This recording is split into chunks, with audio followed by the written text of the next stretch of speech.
Welcome to Use Your Items, a video game podcast about the design and philosophy of the games that you and I love. My name is Jason Weiss, and with me, after a brief hiatus, is my fabulous co-host and maybe the smartest person I've ever met, Francisco Martin. Fran, what's going on? Hey Jason, how's it going? I am so excited for this one. It is a prime example of a Metroidvania, and so I want to get really deep and into this one. Lots to go through with this one, with the history, the development, the design, the story, everything. This one is an exciting one. Yeah, for sure. And for those of us just joining, we are doing a deep dive today on the classic Retro Studios Nintendo hit game Metroid Prime. We played the remastered version on Switch. However, it is technically available via emulation online, but I don't know how to do that, and I can't tell you. Especially recently, to not to date this podcast, but Nintendo has been pretty sue happy, litigious. That is the actual right word, not sue happy. Yes, well, I have a degree and I am obligated to use it whenever possible, so we can get right into it. So before we hop into the, should we start with the behind the box? I guess that's where we should begin all things. So we will start with the behind the box. Fran, do you want to take it? Yeah, sure. And for those who are new, the behind the box is our section where we read verbatim what's actually behind the box when it released, or in this modern day on the Steam page if it's actually digital. But for this one, it is what is actually behind the box. I had to go into Google Images, look for an image, really bad 420 resolution image, and I found this. Evil awaits below the surface. Something sinister lurks in the depths of planet Tallon IV. Interstellar bounty hunter Samus Aran is the only one who can destroy this evil, but first it must be found. Explore the enormous region of Tallon IV, from the frozen Phendrana drifts to the crumbling Chotso ruins. Use all the technological upgrades to Samus's power suit, including the thermal and scan visors. Roll into the morph ball to explore tight spots, bomb through walls, and roll your way to out-of-reach areas.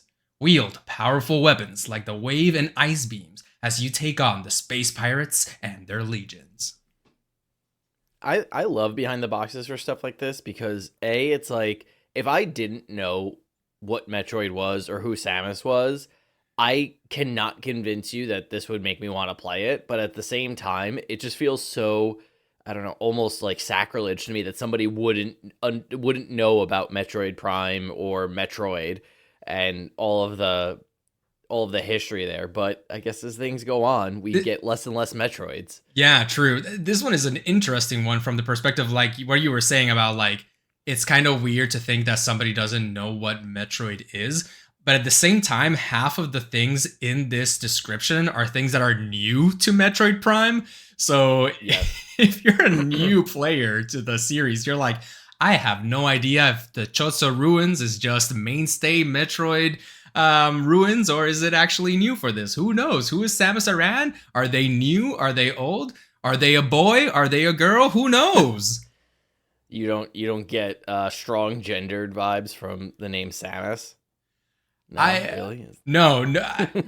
had absolutely none. And for those who don't know, we are making the joke that in the original Metroid, they never mentioned that it is a woman you're playing as until the very end of the game, and you realize, oh, you've been playing as a girl the whole time. What? Samus takes her helmet off and then has huge blonde hair waving in the space wind. It's a pretty titular moment in game history as far as I think that was the end of Super Metroid, not Metroid, right? I think it's the end of Metroid. Oh, goodness. Now we're gonna be show ourselves. We don't need to get into the nitty gritty, but we're gonna show ourselves as not true fans, which I guess is a really good place to start. Jason, what is your history with Metroid Prime or the Metroid series as a whole? I'll come at it from the Metroid series. So I'm a huge fan of the series. I love the Metroid games, specifically the 2D ones. I never played Metroid Prime or its sequels growing up. My first game in the series was Metroid Fusion on the Game Boy Advance, which I think pound for pound is still my favorite Metroid game and probably the best Metroid game maybe ever made. It's one of the scariest games on a Game Boy Advance, which I think is saying a lot considering what that console is and just what it was capable of. But Metroid Fusion really just like had a chokehold on my childhood. I remember playing it a million times. I remember I had a cartridge, obviously, and it was in like one of those. They used to have like all these accessories for Game Boys and Game Boy Advances and stuff. And I had a Game Boy Advance SP, and I had a copy of Metroid Fusion, and it was in one of those like hard shell plastic like snap cases that you would put a Game Boy Advance cartridge into. God, I feel so old saying all this. And so I had it snapped in there, and it must have either been on top of the car or it fell out of my pocket or my backpack as I was getting into the car. And Metroid Fusion got run over, and I got out. I was so upset. I must have had like, I know I had a save going, all this stuff. And I popped it into my Game Boy and it still worked. And it was completely wrecked. It looked like like there was like those white lines from where the plastic got bent, and the like the sticker on it that said Metroid Fusion was totally demolished. I wish I still had it. I have no idea where it ended up, but that was a heartbreaking moment. That is actually, that's a much worse than my worst cartridge destruction. I put mine in the washing machine. I had that happen, and they still work, man. Those Game Boy cartridges were resilient. Yeah, simpler tech, a lot less points of failure for sure. But yeah, so I played Metroid Fusion. I loved it. I played a couple other Metroid games throughout the years, but none as seriously as I played Metroid Fusion. I think I touched into like Zero Mission. I touched into Other M very briefly. That didn't last long. And then last year or 2 years ago, whenever Dread came out, I played Metroid Dread, and I loved it to death. I thought it was such a great callback to Fusion specifically, and I have such an attachment to 2D Metroids, and it just felt like such a return to form. I was very excited to see that we can still do a 2D Metroid and still kind of prove that it's a Metroidvania for a reason, which is something I'll have to say about Metroid Prime as well. But so that's my little history. What about you? How much did you play this game? So I, growing up, never had a GameCube. I did have a Game Boy. I didn't have a GameCube, so I actually never played Metroid Prime. Metroid, the series, I have played Dread when it came out. I enjoyed my time, though I did enjoy the first half more than the second half. I did feel like it overstayed its welcome a little bit from my perspective. And I've also finished another Metroid game for the Game Boy Advance. I think it was Fusion, but it could have been Metroid 2. Not 100% sure. It was, those are the two Metroid games that I have finished, and now Metroid Prime. But I have played a bunch of other Metroid games, just here and there, just never to completion. And I don't think I'd consider myself a fan of the Metroidvania genre, which, don't worry, listener, we will be going deep into what makes a Metroidvania. It is more than just being Metroid or Castlevania. But I have enjoyed a few of them. This one, not to bury the lead too much, but I did enjoy Metroid Prime. I enjoyed Ori and the Blind Forest. There's a few others that being a bit difficult to remember right now, but I've enjoyed a few of them. I think. Were you a Hollow Knight gamer? I actually haven't played Hollow Knight. Me either, actually. Really so should. You're in good company. I'll play it's on it. The list. I'll play it when Silk Song comes out. Yeah, honestly. I think that the key aspect for me, for Metroidvania specifically, and whether I enjoy or not a Metroidvania, is whether the abilities that you unlock and the growth that you experience through the game makes the backtracking or retrace of steps make you feel more like a badass.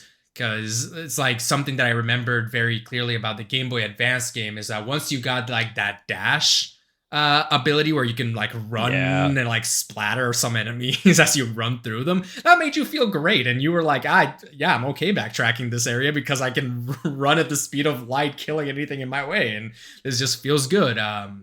In some games, getting the grappling hook. The grappling hook is usually such a great additional ability in certain games that it just makes you feel better. It makes it feel better to backtrack. So for me, that's the key aspect that I need out of a Metroidvania for me to feel like I can say that I enjoyed it. It needs to have some really juicy backtracking mechanics.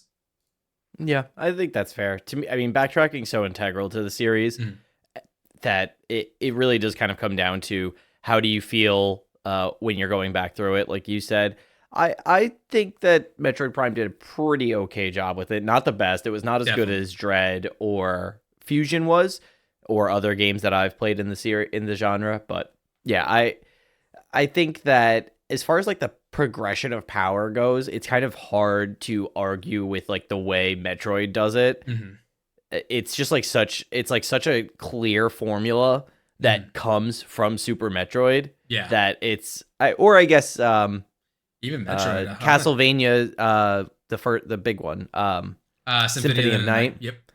Yeah, so the two big archetypes in the or pillars of the genre Metroidvanias are Super Metroid and Castlevania Symphony of Night, and both of those you start off super powerful, and that whole aspect of just starting off with all of your powers, all of your abilities, you don't even know what you're capable of, and then you're stripped of everything, and then you have to start over and relearn everything. I think Mhm. that's great. It's a That's great. a really successful recipe for success, in my opinion. Yeah, it's very very thematic, very juicy. Gives you a little bit of. I know a few other games attempt to do that. I think that this game does it better than most. These games make it better than most games. I know one that comes to mind is Mega Man X, Mm. where instead of you having all the powers, you see somebody else, an NPC Zero, who has all the powers that you're all the upgrades that you're gonna get. And he tells you, "Hey, let me be honest with you. You're not as strong as me. You're kind of weak right now, but keep at it, and someday you'll be as cool as me." And that's like, oh my god, I can do. But just Metroidvania is just, you know what? Cut out the NPC. You are the badass who needs to like reclaim your power. It's a great. I love it. No, Love it. it's so solid.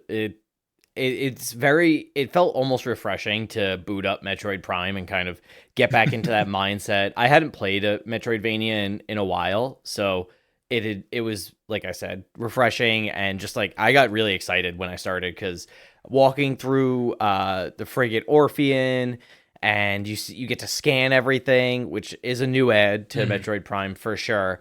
But if you've listened to the podcast before, you know you know that I'm a sucker for lore, and I'm a sucker for lore dumps in tiny little tasty morsel sized tidbits.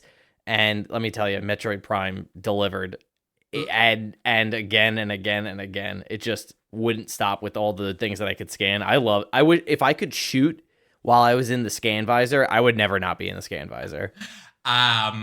Much to your delight, Jason, I have to agree. I know that I usually am the person who just I skips know, all the I'm lore shocked. stuff and everything, but God, I think it's just that it was short enough. I think that every like thing that you scanned was like bite size, less than a Couple paragraph, really sentences. quick, few sentences. So it was like enough for me to like just quickly read and be like, oh, okay, I see what's going on. I'm enjoying this. Oh, okay, cool. I think it's some that and some of the other aspects, which we'll get into a little bit later, in how little the story holds your hand, explaining to you Right. what happens. And so there is that level of mystery. And it's like, hey, if you want to know what's going on, you're going to have to read these lore bits. Otherwise, you can be in the dark, and that's fine. You can enjoy this game just as a Metroidvania, pure Metroidvania without any story. But before we get too deep into that, what is a Metroidvania? We've been throwing this word left and right, and Metroidvania is something that obviously, as we've mentioned, is a combination of the words Metroid and Castlevania because they are the forefathers of the genre. They are essentially the best examples. Some would argue that the original examples are and still the best examples of it. That I tend to agree with that take because mm, it does feel like, at least in all the ones that I've played and the ones that I've watched, a lot we always just kind of seem to be rehashing and retreading ground that Super Metroid and Symphony of Night tread, yeah. and that's not to make it seem trite or glib. it's just simply that it worked really, really well. And it's it's almost to the point where it's like we've perfected it. Now we're just changing the flavor of it. And it's like, Coke was so good. We Why don't mess need with Coke 2. We're just going to do cherry Coke now. So 4 things that I was trying to think about, like trying to dig a little bit more from a design perspective. What makes a Metroidvania?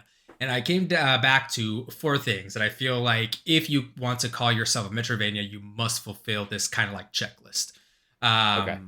Number 1, non-linearity. So what this means, it doesn't mean that it is 100% choose your own adventure, like you can do whatever you want. It's not an open world. It isn't like Grand Theft Auto or Breath of the Wild where you can do anything in any order, but it is a little bit of a guided non-linearity in that maybe you have 3 choices and you can choose those 3 choices in whatever order you want, but the 5th choice will only open if you've done all the first 3.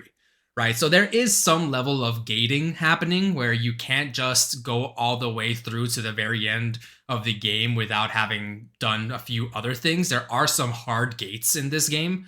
But for the most part, you can choose which order to get it. So let's say there is a gate in a few levels down the game. You can choose which 3 power-ups and what order you can get them before opening that gate. And sometimes that is by design. Like sometimes you won't be able to open a gate until much later, and you're just going to have to be okay, which is I think a big issue that some players have with Metroidvanias, of being okay with saying, I can't go there right now because I do not have the upgrade. I'll come back later. And I bet people who are big like 100%ers and stuff like that sometimes might have a issue with that, right? Like I want to look at everything in this room and make sure I collect everything in this room before leaving. But here's the thing, you won't be able to sometimes. Sometimes you just cannot get everything in that room. That's a really interesting callback to Banjo-Kazooie in my mind, actually, because Banjo-Kazooie had a decent amount of backtracking, especially towards the end of the game, particularly in the original release, right? Where you had to collect X number of music notes to open up certain doors, and you were unable to collect enough of them through regular gameplay to finish the game, and you would have to go back to collect more. And I think it's kind of interesting to see how we have that aspect of we're going to place an item or a door or a gate, like you said, in plain view and not allow the player to get to it in an attempt to build suspense and build interest in the in the game and just in the overall completion of it. Yeah, Pretty but it's different from Banjo-Kazooie in that gate exists, and whenever that gate appears in Banjo-Kazooie, you're done. You need to go back and do everything you've done before, right? In Metroidvanias, you see that gate and you can still move forward just sideways, just laterally, essentially. Yes. So it isn't a like, oh, you go back and you missed something, now you have to go all the way back. It's more like, hey, we've put this morsel here. We know you can't reach it. Don't worry. I'm setting up a foreshadowing. I'm doing, actually, this is a really good analogy for it. It is the game design equivalent of a literary foreshadowing, right? Mm-hmm. Where you're like, oh, and what else could go wrong? Or, oh, there is a bomb underneath the table and we will not talk about it. And then it'll show up in the 3rd act and it's like, oh, wow, this is great. It's kind of like that. It's like a smoking gun. Yeah. So number 2, second thing that Metroidvanias need, backtracking or retracing, which we've already talked a little bit about. There is this level of retracing because in my mind, a big thing about Metroidvania is about making a world that feels realistic in that, hey, this is a world in which everything is connected. You sometimes don't have keys to certain places, but it isn't like a Mario where the world is just always moving forward, or original Mario, Super Mario Bros., where you go level 1, then level 2, then level 3, and that's it. You need to sometimes go back to previous levels because there is just happen to be a kitchen here. And sometimes you're going to need to return to the kitchen to get the butcher's knife or something. I don't know. So it's a world that feels a little bit lived in. And that actually... Super Mario Butcher World. With live in-depth meat cutting. Oh god. That'll be the boo level. It'll be the spooky level. Actually, this is more like I Luigi's heard that was Mansion. a side game in Super Mario Party Jamboree, Oh. where you get to play as Mario the Butcher. How many Oh my god, you're getting me sidetracked. I was about to ask how many jobs do you think Mario's had? Anyways, let's That'll be in the Patreon exclusive, Patreon exclusive. where we name jobs that Mario hasn't had. So yeah, that one leads me to the third one, interconnected map. If you want to have a lived-in map, if you want to have backtracking feel good, you'll want to add some shortcuts. So that way there's easy ways to get back and go to certain areas. Make these shortcuts gated behind some abilities, so that way you can't just go to the shortcuts immediately. You can only go to the shortcuts after you've gotten some abilities. And talking about all these abilities, the fourth one is the focus on growth through abilities. So, Right. or in abilities, it could be through items as well, through equipment. When I talk about this, I'm talking more along the lines of, instead of in a classic RPG where your level up will be after a certain amount of experience and your level up will give you higher attack, higher health, higher power, and whatnot. In Metroidvanias, it is much more customary that you'll just get something when you find it, and that'll be an upgrade that gives you a new ability. So it does have some gameplay implications rather than, oh, my number is bigger, I can now deal more damage. I can do the same action but better.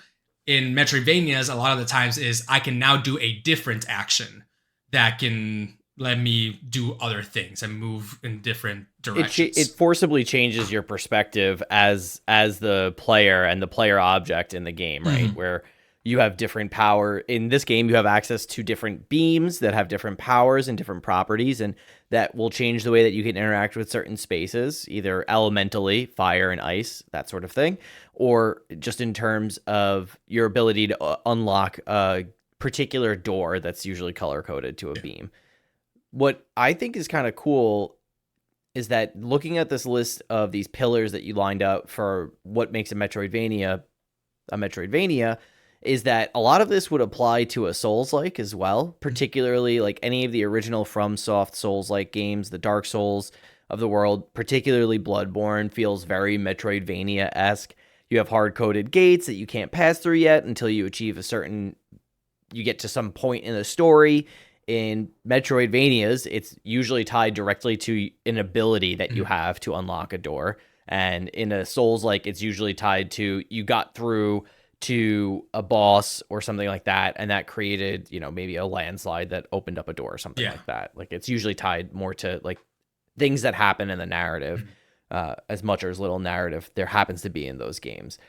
And yet all of these things are also true in a number of different Souls-likes in terms of non-linearity. The order that you fight the first bosses is totally open for most of them. You have to do a ton of backtracking and retracing through the same areas. Notably, though, it's less about growing through the abilities of your character and way more about growing through the abilities of you as a player, which I think is a really interesting twist that we see in the 21st century with sort of taking this, I guess, this like blueprint for game design and then stepping it up a notch or reinterpreting it through an additional lens. Like, how does this work in 3 dimensions? One of the problems I ran into with this game is that Prime is the first, you have it here. It's the first foray into the 3rd dimension, right? Yeah. And I think there's a lot of learning that's going on while they're making this.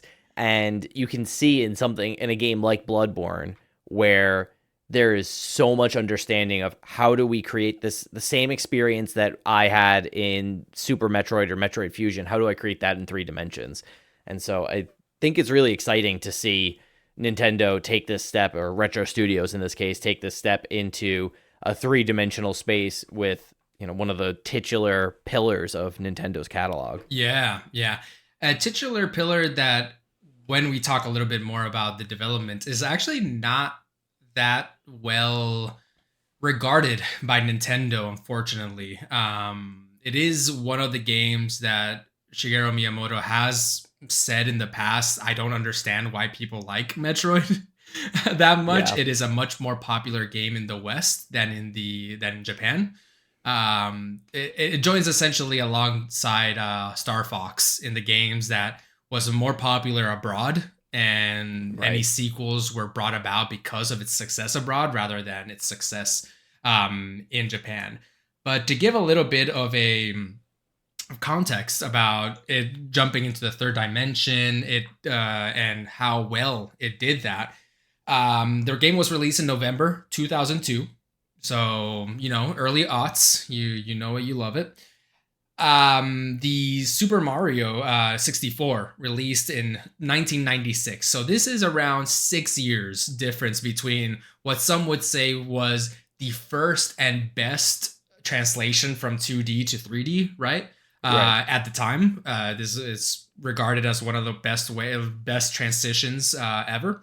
And to give a little bit of context, for a little bit of literary foreshadowing here, Halo Combat Evolved released exactly 1 year before it.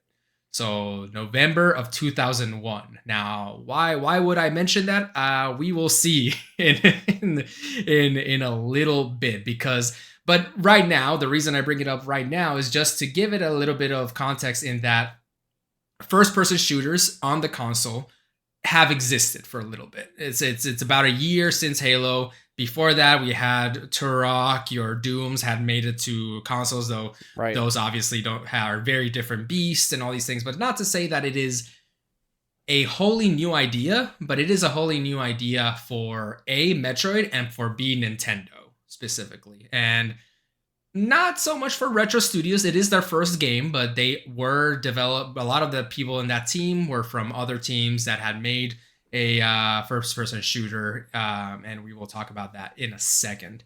But before that, I did want to talk a little bit about the controls. Would you allow me? Yeah. But how about this? Give me 1 minute, because I just want to talk about Halo for a quick second. Yeah, go ahead. I think it's important to note that Halo did come out a year prior to this, because Halo is also releasing within 5 years of GoldenEye being a smash success on Nintendo 64. And so seeing that there is this space, and I'm sure we could all agree that GoldenEye is a lot closer to a Doom or a Turok than it is to a Halo Combat Evolved. But that being said, this is just the beginning of Halo.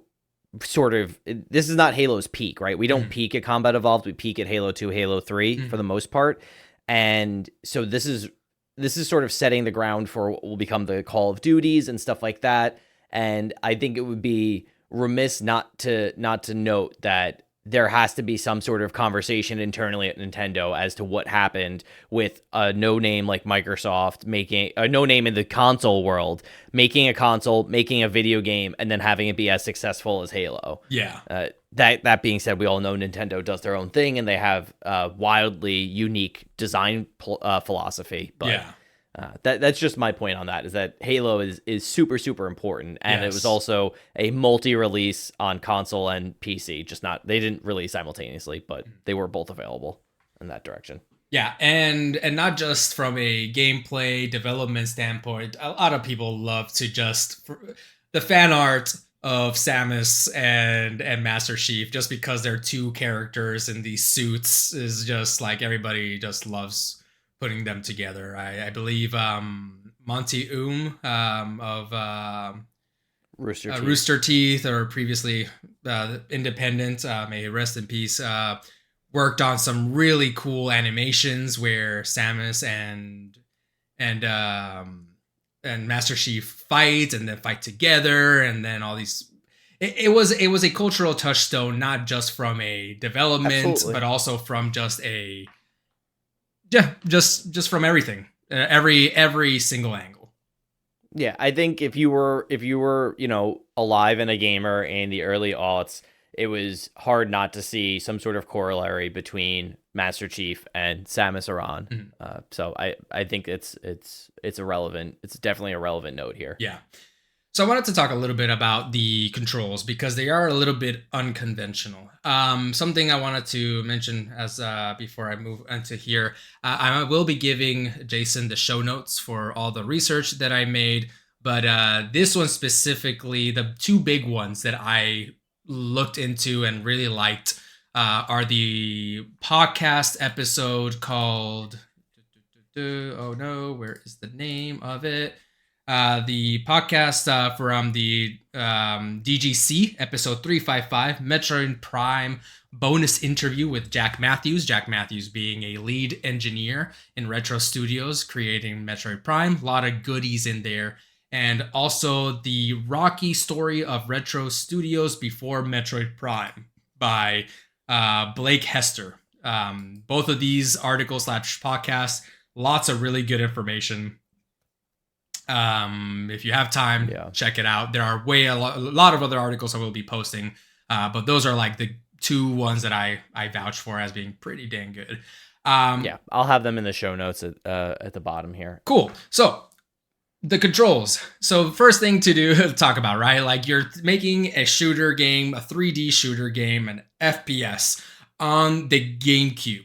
Now you might have noticed that the GameCube only has one analog stick, two if you want to be incredibly charitable to the C stick, which honestly, not even Nintendo was charitable. Apparently, one of the reason I brought the podcast was because the engineer mentioned that, hey, Nintendo essentially told us, hey, do not use the C stick for aiming. The C stick is just a glorified eight-way D-pad.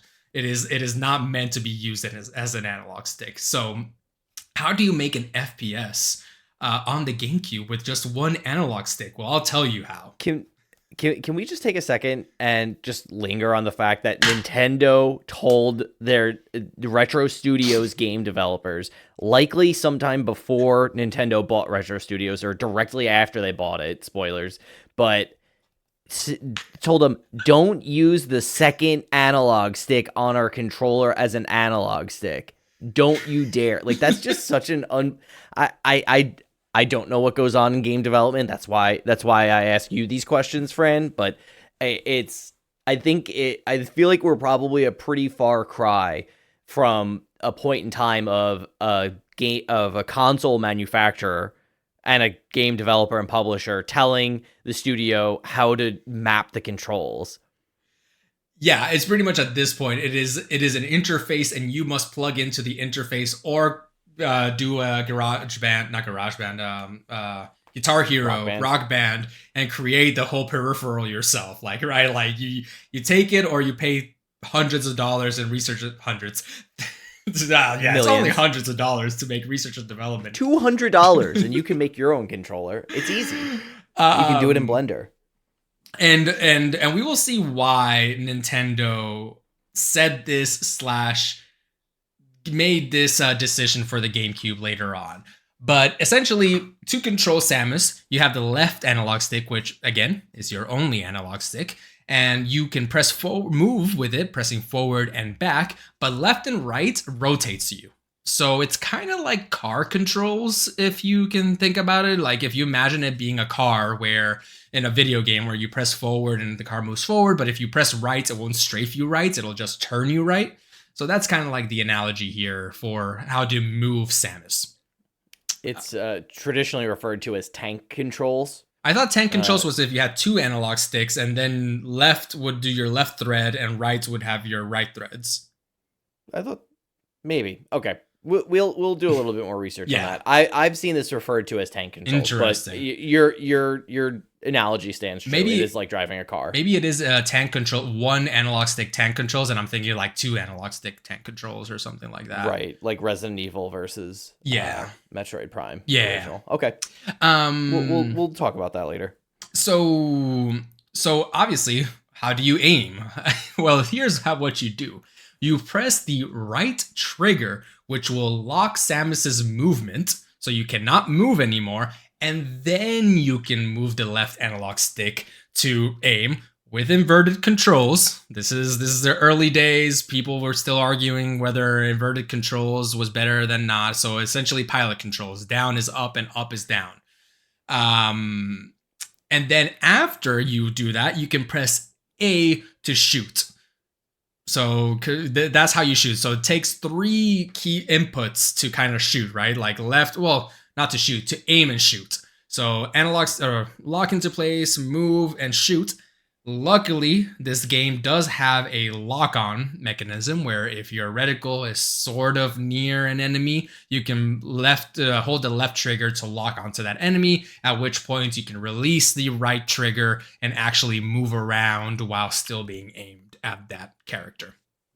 Now, we played the remastered, and in the remastered, they did the beautiful thing, or the how dare they thing, of giving you dual stick control. So because the Nintendo Switch has 2 analogs, you can use pretty much modern day FPS controls.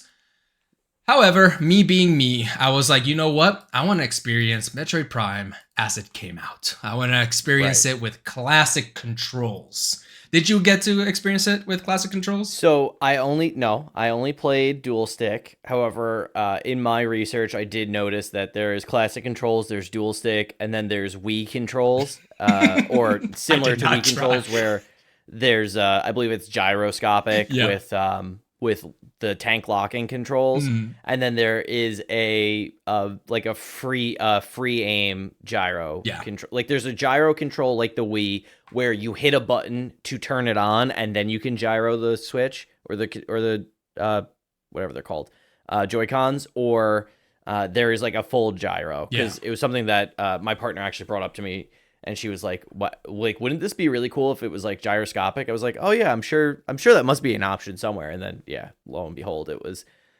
it is one. So no, I did not play classic. I only played dual stick. I have no idea how anyone beat the final boss without playing dual stick. So kudos to all of you OGs, because Jesus. So for me, I'll spoiler alert, I did not beat the final boss with classic controls. Okay, let's put it right there. But I did start the game with classic controls, and I found it very interesting, or very enjoyable, to play with classic controls, because it really shifts your gameplay from this is an FPS to this is a slow exploration game. I can't just breeze through this while looking around. I actually have to stop and look. I need to do all these different things to actually like move around and explore this world. And I actually felt like it made the game a lot slower, and actually a lot more enjoyable. Like I enjoyed classic controls a lot. That doesn't seem like that would really work for me personally. I think your point is very reasonable, and there are times where I did spend just scanning stuff and exploring were immensely enjoyable to me. But part of the experience of playing as Samus in a Metroid, to me, is both like the slow pondering of how do I want to tackle this room or this screen, versus I'm going at unbelievable pace. I'm moving at insane speeds, and you open the door and you run through and you fire 6 missiles in all these directions so that you can move past these enemies, and then you're bouncing off of walls. Like there's a sense of movement that I associate with Metroids that I think the original controls I would bristle against. Gotcha. Yeah, so when I started, so me being me, I love my manifestos and my hot takes and everything. I know it. I started writing down a manifesto of like, hey, Metroid Prime Remaster's default mode should have been classic mode. It should. You know what? No way. Wait. Give me a second. let me cook. Let me cook and then put it into the trash. Okay. So I was like doing that, and I was playing, and I was like, oh yeah, this feels so much better. I understand this. I would go back to to a dual stick, and I'm like, I'm getting the paces too fast for this type of gameplay and all these different things. I want to take it slow and all these different things. And it was great. I loved it for the first, I think, 4 or 5 hours, until I died the first time.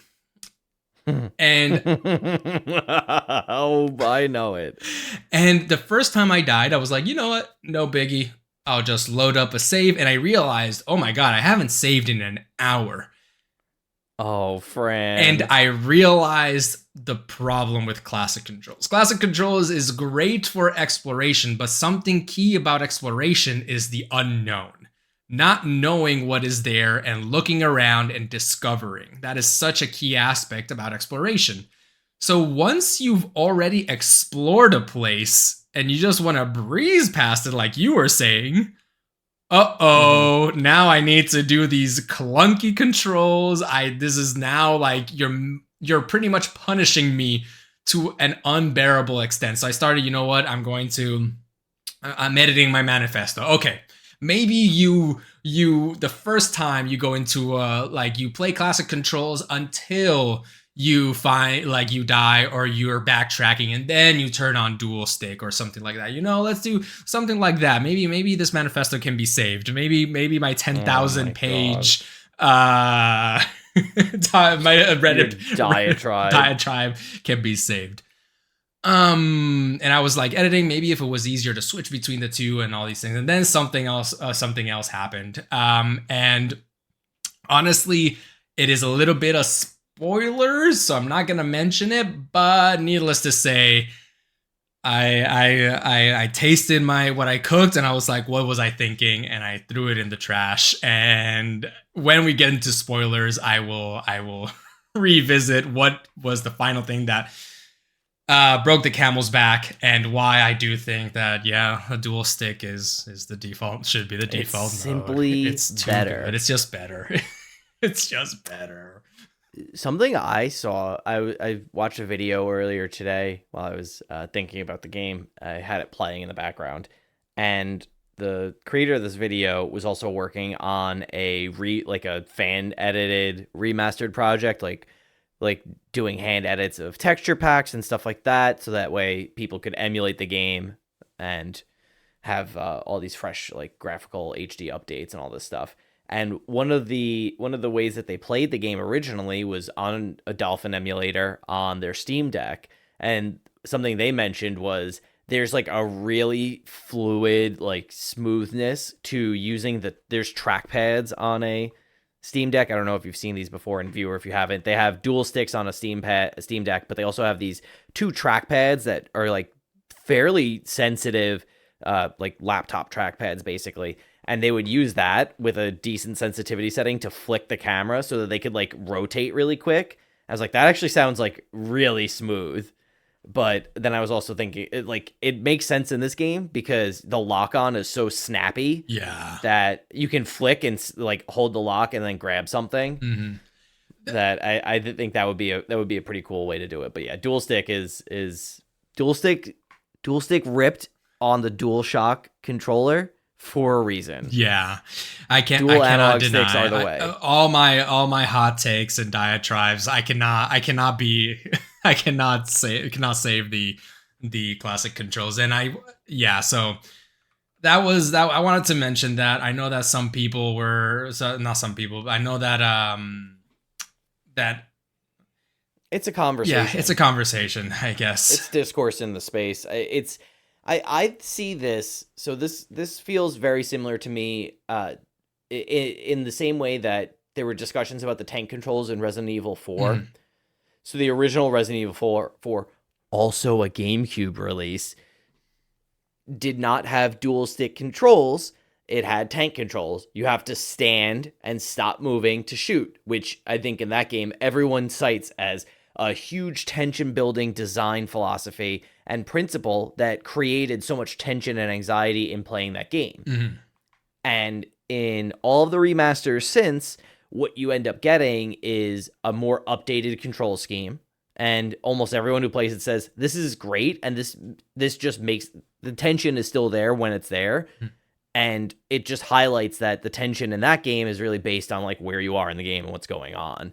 And I think in this game it has similar effects, but I think it stands out a little bit more that the sort of clunkiness of the original controls or the clumsiness of it speaks a little bit more to early 20th century or 21st century design principles, Yeah. particularly based around the controller, rather than attempting to create some sort of narrative moment or interpretive moment Mhm. for the gamer. Yeah. So want to get into the story?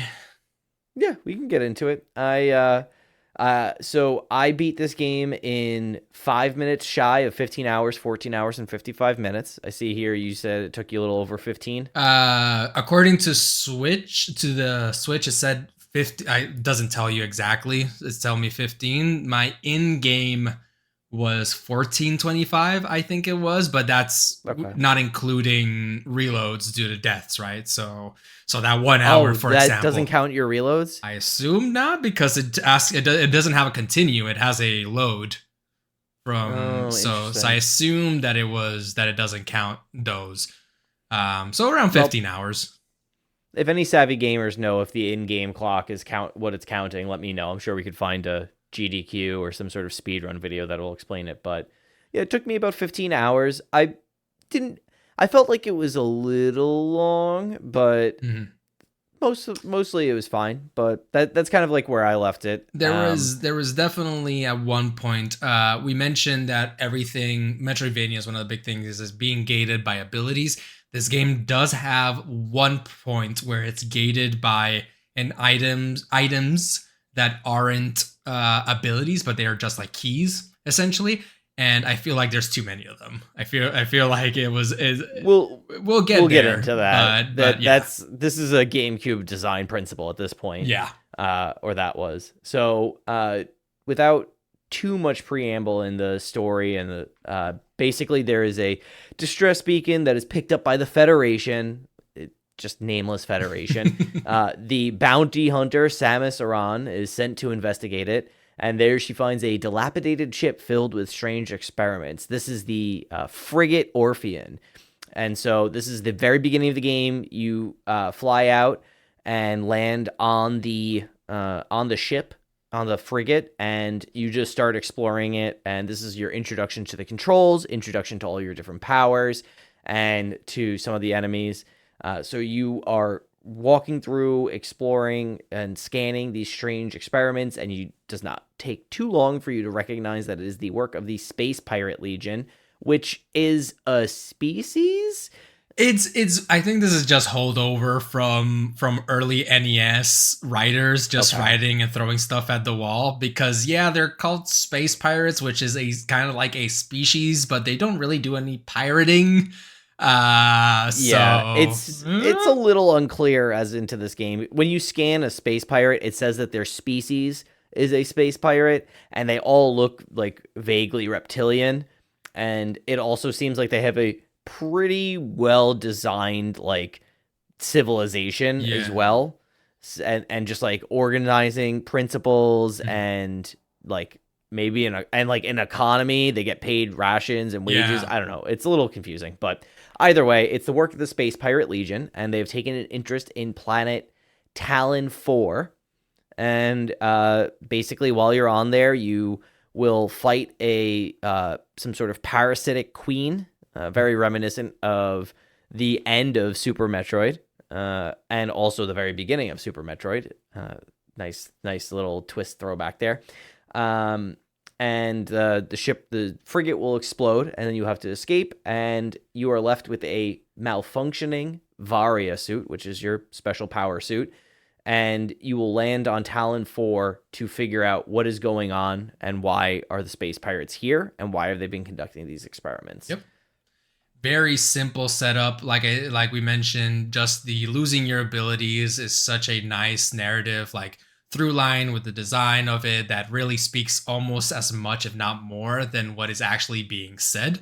All this, by the way, that we've mentioned is gleamed from, I think there might be like 2 sentences before the game starts that say, oh, Samus Aran is answering a distress signal or whatever.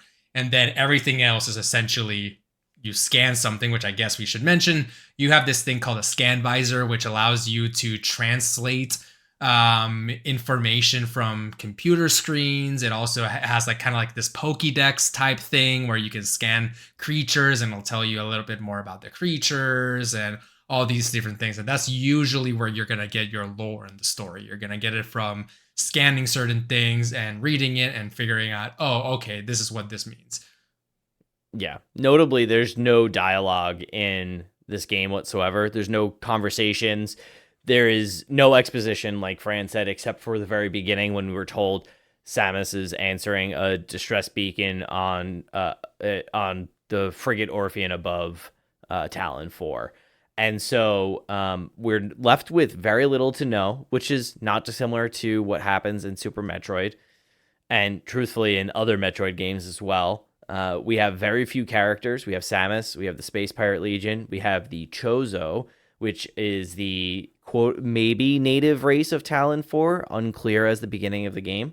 There are Metroids, which is an alien race of parasites that appear in I think every Metroid, I haven't every played single all Metroid of them, so game. I have no idea. I'm pretty sure there's some in others. It takes a while. Is this a Halo situation in which the Halo doesn't show up in all Halo games, or is this a Metroid situation? But like, I don't know. I mean, I'm not sure. I guess I'll put it at that. I'm fairly certain that there is a Metroid in most Metroids. However, I didn't finish Other M, so I would not be shocked if there is none in that game. That wouldn't surprise me, actually. And then, of course, there is I guess, in some ways, eponymous with the series itself is the constant villain of Samus, Ridley, or in this game, it's Meta Ridley, who is a partially cybernetic, robotic, flying dragon lizard person that is always associated with the space pirates, I believe usually leading them, and was defeated in, I believe he was defeated in Super Metroid, if I'm not mistaken. I'm not sure. I haven't played that one in a while, but either way, we have Meta Ridley, who also does not speak and is kind of menacing throughout the game as he flies overhead and seems to be seeking something as well. Yeah. And Meta Ridley is a very weird antagonist, so to speak, for this game, just because, is there a word for something that, negative spoiler, in that the information that you're given about Meta Ridley is zero, essentially? Like, even unless you scan him, you don't even know that his name is Meta Ridley. If you don't know who Ridley is, you have no idea who this character is. It's just some kind of dragon-looking thing. It's got like huge wings. It looks more like a pterodactyl than a species. So you might even think that it's not sentient, that it's just like some kind of monster thing that is traveling around. But no, Ridley apparently has sentience, is really smart and intelligent and all these different things. But you are given absolutely no indication as to this is a game that's not trying to establish narrative or tell its story via text or exposition in any shape or form. It is only explaining itself via the sort of what you get to see. In some ways, it kind of reminds me of the Tarkovsky film Stalker, where there are, if you've played the game Stalker, it's similar. It's in that same space where it's, a bunch of people exploring a highly irradiated area and crazy shit starts to happen, but there's not a lot of explanation as to what's going on or why it's happening. You're kind of just in these places and just absorbing everything around you. And that's what happens here in Metroid Prime is we aren't told anything. We are given no information about the characters. The player is left to decide how much story they really want. And it's in the scan visor. Notably, something I've not really seen in any sort of writing now or then for this game was people complaining that the only way to get story was in the scan visor. There seems to be like a general consensus for the most part in the discourse that the scan visor is awesome and people like scanning stuff. So it's kind of interesting to see that something that requires so much agency on the player is also just like a generally enjoyable thing for a series that I guess traditionally doesn't give you any information. So now you get to have as much information as you want. At least definitely modern day, the discourse is definitely to look fondly on Visor. I did find some reviews and some discourse from back in the day saying that they didn't like the Visor, but it wasn't really like, it was big enough of a group for it to make an impact about the criticism about the Visor, but it wasn't like the majority. The majority of people really did like Visors. The Visor was actually a input from Nintendo specifically that they wanted in Japan collectathons were such a big thing, and collecting was so cool, and all these things, and they wanted to have some kind of collecting mini game in Metroid. So they were like, "Hey, add this visor thing so you can collect the Pokemon, so to speak, the creatures and information about that." And the game, well, as you're playing the game, it'll say, "Oh, logbook 50% complete," and stuff like that. So if you want to be a completionist, there is some meat on those bones to work on that. Yeah, I mean, all this exposition via discovery with the scan visor is kind of imperative to the design of the series itself, and as a deeper callback to Super Metroid, and it also points forward, like I was saying, towards like FromSoft and Miyazaki design sense, where we don't have to give the player everything, and we do not need to create a story via exposition. We can create a story via gameplay, and we can create a story via discovery and self-guided learning. A lot of times I felt almost like I was on like a guided tour, but when I had a question about something, I had the answer right at my fingertips, which is, if you've done a guided tour, is a really satisfying feeling. And so I was a big fan of it, because at no point in time is Metroid Prime holding the player's hand as far as the story goes. The Chozo lore stuff can be a little stilted. When you play the game, one of the first things you'll notice is that this planet, Tallon IV, is littered with ancient writings of the Chozo that your visor can decipher for a very important reason, which is that your suit, the Varia suit, is of Chozo design. That is the sort of the guiding principle left over from, the original Metroid games, Super Metroid, that your suit is Chozo, and you are in some ways descended from that race, this like bird-like race, at least in spirit. Yeah. And so you can scan all their writing, all these runes and inscriptions, which is a little stilted, I'll admit. Yeah. The theme of destiny and self-discovery and, the fated hero is a little heavy-handed from the Chozo writing. It's a bit much for me at times, but I mean, she's kind of a superhero, and this is her story, so I'm not going to be too mad. I'm not going to be mad at, Spider-Man for having a Uncle Ben moment, so. I agree with that. It is a little bit treaded. There is something about it that I really enjoyed, but it is going to enter a little bit of spoilers, so I'll hold off until we get into that. But the Chozo is an interesting, for various reasons. But for the most part, the spoiler free is that, who are they? What are they doing? Why are there ruins all over the place? What did they find? Follow the clues and all that fun stuff. But yeah, it kind of struck me almost like playing through Super Metroid or through games at this time. If you had a question and you couldn't answer it, right? What was the first thing you did? If I had a literary question? You had a question about the game, about something that you saw in the game, and you didn't know what it was. What do you do? I would say, before the early aughts, probably somebody in my friend group would come up with something, and now that is canon. Yep, that's a good one. That's most of Pokemon lore. Most of Pokemon lore. I was about to say, like pressing B to have a better catch rate. After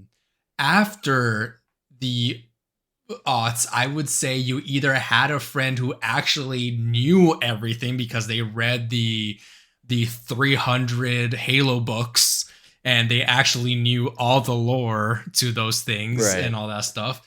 And modern day, it would be boot up a YouTube video and sure. You find the video essay from Noah Caldwell Gervais telling you what's going on. But I guess I was kind of leaning more towards, if you had a question about something that was going on in the game and you weren't sure exactly what was going on, the first place you probably go is opening up the game manual. Yeah, that is true.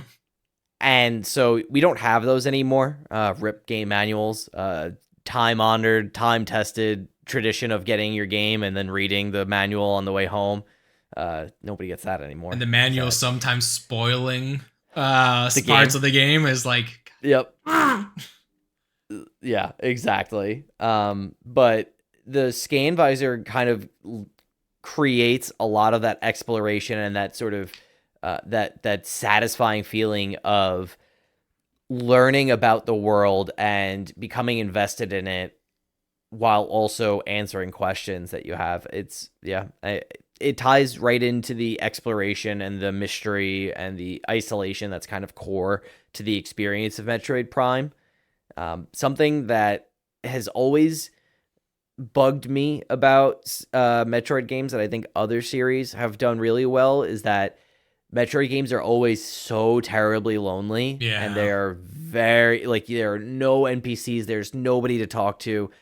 And I know that like Other M gets ragged on for having an NPC and having like an Otacon Yeah. that you're constantly talking to, but at the same time, it's like that is such a welcome space to explore in these games. It's I think one of the more beloved parts of Hollow Knight is the NPCs that you meet and build this world around you along the way. And there's so much like this one is a very hard thing to unwrap just from because I do agree what Other M did.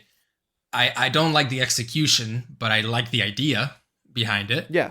Yeah. And it kind of makes me wonder is part of this sexism of women of like, oh, the women talk too much or oh, women or whatever, so only a strong female characters that we've ever had in video games is a silent one. Like, we have so many different male main characters, I feel like, that have a voice. And I kind of started thinking about it, and I talked with my girlfriend about it. Like, can you name like a video game in which the main character, only one main character, don't like it can't be a choose like Mass Effect where you can choose male or Sure, women. sure. You the only main character is a woman, and the woman is a talking, like well spoken, isn't just a badass, and they're quiet all the time. And I can't think of many, honestly. And it's a very unfortunate I slash. I think it is an element of its time of like, oh, yeah, badass I women can only guess be quiet badass women that are doing mostly male centric traits of like shooting and being badass and all these things. so. I'll give you that video game sensibilities, especially in the early aughts, tend to lag behind other media sensibilities, and they can start to feel a little bit dated a lot sooner because it took a little bit of time to wake up. But at the same time, I would be I don't want to deter a conversation or discourse regarding Samus being like the way Samus is characterized as being likely or partially, sexist reading. Mhm. However, I also don't want to undermine her being a powerful Yeah, female definitely. character. I 100% So I agree with think that. we have to hold both of those ideas in our mind. But at the same time, I do think that there's probably something there to male written female Mhm. character that's supposed to be a powerful, a powerful driving main character, especially one that like in Prime we very much attach to as a as like an insert in a way. Yeah. We are quite literally in the suit. So I think there's probably something there. I would have to spend a little bit more time thinking about it as a whole. Mhm. She does strike me as a very masculine, like a very male written And there's character. nothing wrong with that in a vacuum, right? Like in a vacuum, as long as you have a full spectrum of women-led heroes, Samus is great. I like Samus as a character, as the like silent protagonist, badass. I like that archetype and Very all the stoic, very yeah. stoic. I really like that. My observation is more of that's the only we don't have that spectrum, right? We like, or if we do, it's hard to think about, which in of itself is an issue. So I'm not saying this to kind of like say this game is sexist or No, I don't think Or so. Samus is a sexist character. I like Samus a lot, Yeah. but I do wonder if there was some level of how do you say Subconscious. subconscious sexism, and like, well, if we're gonna have a women character, they need to be stoic and badass, which are more like people in the early aughts was more male centric traits. Yeah, So I I'm wouldn't be surprised if positive. something like that happened, and I wanted to bring that up as a as a both a to kind of give people the understanding of what type of character Samus is and the world that she inhabits, and why she's so cool. That Yeah, she's really cool. I like her.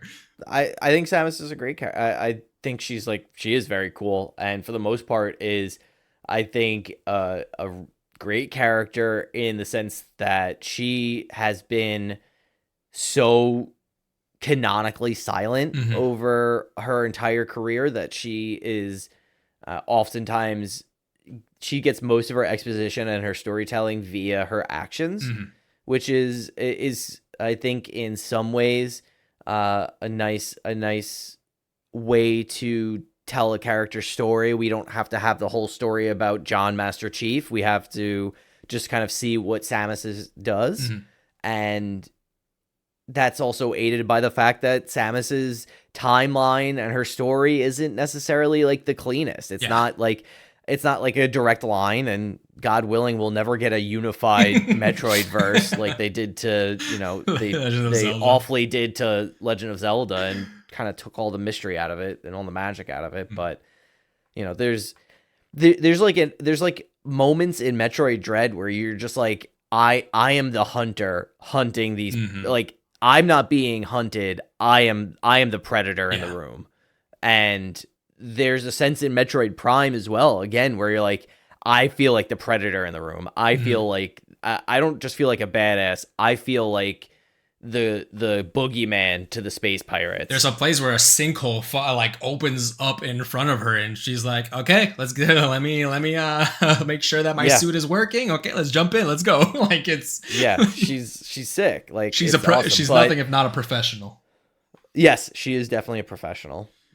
Um, yeah, and that's kind of, I guess that's kind of the long and short of the story, and some of how I feel about the game, just like on a thematic, like, surface level.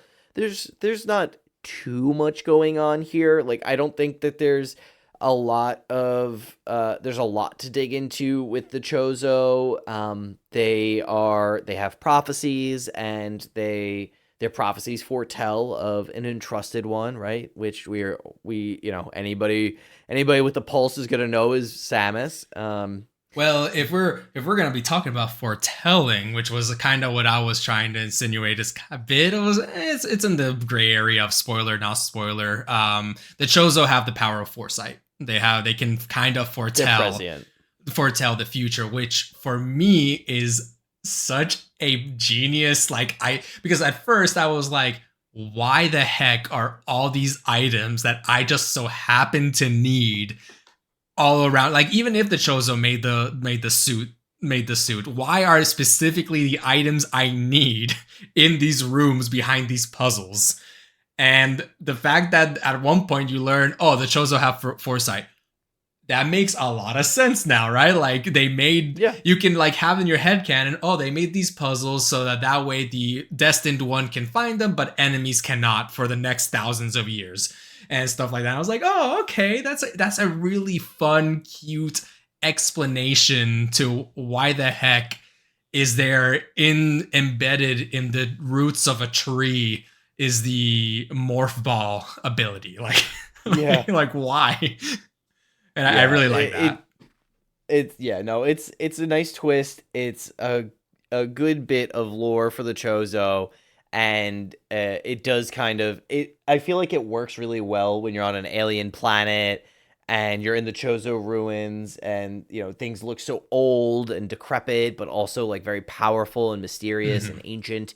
I think it works really well to sort of have the ancient mystics having some sort of prescience, and also at the same time you get to read their texts about them recognizing that they are dying as a Yeah. species, and they can't change their present. Mhm. All they can do is prepare for a future that they'll never see, Mhm. which I think is quite a powerful storytelling vehicle. Yeah. However, like we said, that's only if you scan stuff. So remember, kids, take out your scanner and scan stuff, especially in Subnautica. I feel attacked. No, me never. All right, we should probably get into. I think I want you to tell me a little bit about the development of this game. Oh boy. I skimmed your show notes, and I'm really excited to talk about it with you because it's a bit long. So I will spoilers for that, but I will try not to get too into the weeds, but it is a. I might have to get into the weeds with you on it because it's pretty juicy. It's juicy. Let's spill the tea. Let's spill the tea, friend.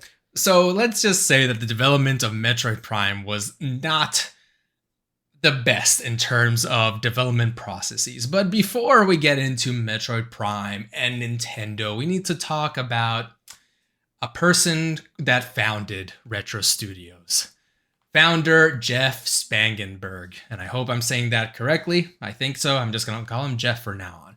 Jeff is a bit of a character. Jeff Spangenberg is a bit of a character. He starts out as a programmer, like most game developers, designers. They started as programmers at this company called Punk Development. Don't worry about it. Not important. He eventually becomes the lead designer and president of that studio, right?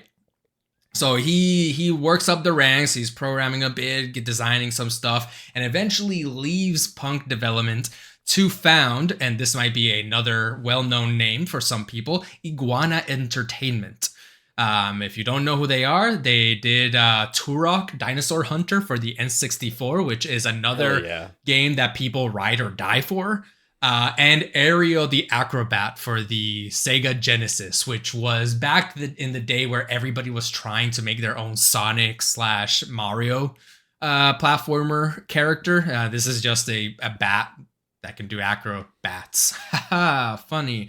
Both really well-known games, both games that everybody enjoyed a lot and caught the attention. I'm ride or die for Arrow. I think. Are you really? I think I'm gonna be. No, I've never played a game, but I might get an Arrow tattoo. I was about to say, like, oh my god, I didn't know I was in the room with a connoisseur. Oh no. And this caught the attention. He's kind of badass though. I'm sorry, I'm looking up Arrow the Acrobat now, and I don't know, he kind of goes hard. He's like a. If Sonic wasn't what needed to be even cooler, that would be Aerial the Acrobat, right? Like, you look at his face, he's got the classic smirk, or like hey, I'm about to cause mischief. Oh, he's got a shit-eating grin plastered onto his face. It's painted on. All right, I need to stop. Okay, continue. So Arrow, the Acrobat got now added to the list. We got streaming soon. No. Okay, streaming Arrow the Acrobat on a Twitch near you. So this gets the attention of Acclaim, which is a huge name in the gaming industry back in the day. Nowadays, they're Acclaim's gone. Acclaim's gone. Yeah, I think they're kind of like have their. Do they have? I mean, probably they've already sold their name and it's already been taken by someone else. Oh no, Acclaim's gone. I'm Okay. almost positive. There's nothing left of Acclaim. Cool. It got sold for parts a million years ago at this rate. But back in the day, big name, kind of like Atari. Atari, like almost as big as Atari. Acclaim. Yeah, when you saw Acclaim at the beginning of a game, you knew you were getting into something good. Yeah, and that was in 1995. They acquire Iguana Entertainment and made Jeff an executive. So this is the story of and very rich. This is a story of a programmer who nobody gets into game development to make money, but through luck and good work ethic and all these different things, you might end up with a boatload of money. And Jeff is one of those. The American dream. Yes. Jeff is one of those people who made a buttload of money and got fired 3 years later. We don't know much about. God bless him. That's what I'm talking about. Honestly, get that Sign bag. me up. Sign me up. I want to get millions of dollars and seriously. then get fired 3 years later. But getting their company bought out and making millions of dollars was not enough. Jeff sues Acclaim, starts getting mad at Acclaim. We don't, for breach of contract and all these things. This gets settled out of court. But the whole point that I explain all this is that this is the context at which Jeff is like, I already made one very good studio. I am now going to go against the claim and make another really good game studio, and I'm gonna poach the heck out of Acclaim engineers and designers, so that way I can do another success story. Now, they say, I wouldn't know, that money and power changes you, and let's just say that Retro Studios had a rocky start, to say it as nicely as possible. Okay. So, going off his contacts from Iguana Entertainment and Acclaim, he approaches Nintendo, and he knows, because of insider talks and everything, he's in the in talks with everybody. He knows that Nintendo is making a new console, which will eventually become the GameCube. And he approaches Nintendo and says, "Hey, I want to found a new company. I am the founder of Iguana Entertainment. We made Turok you may remember me as the person who made an FPS for, and unfortunately, you Nintendo, you have a bit of an image problem in the West. Everybody thinks that Nintendo is just kids' toys. It's all too cute. Kirby, pink, get out of here. We want guns, bro." All right, do not slander Kirby, okay?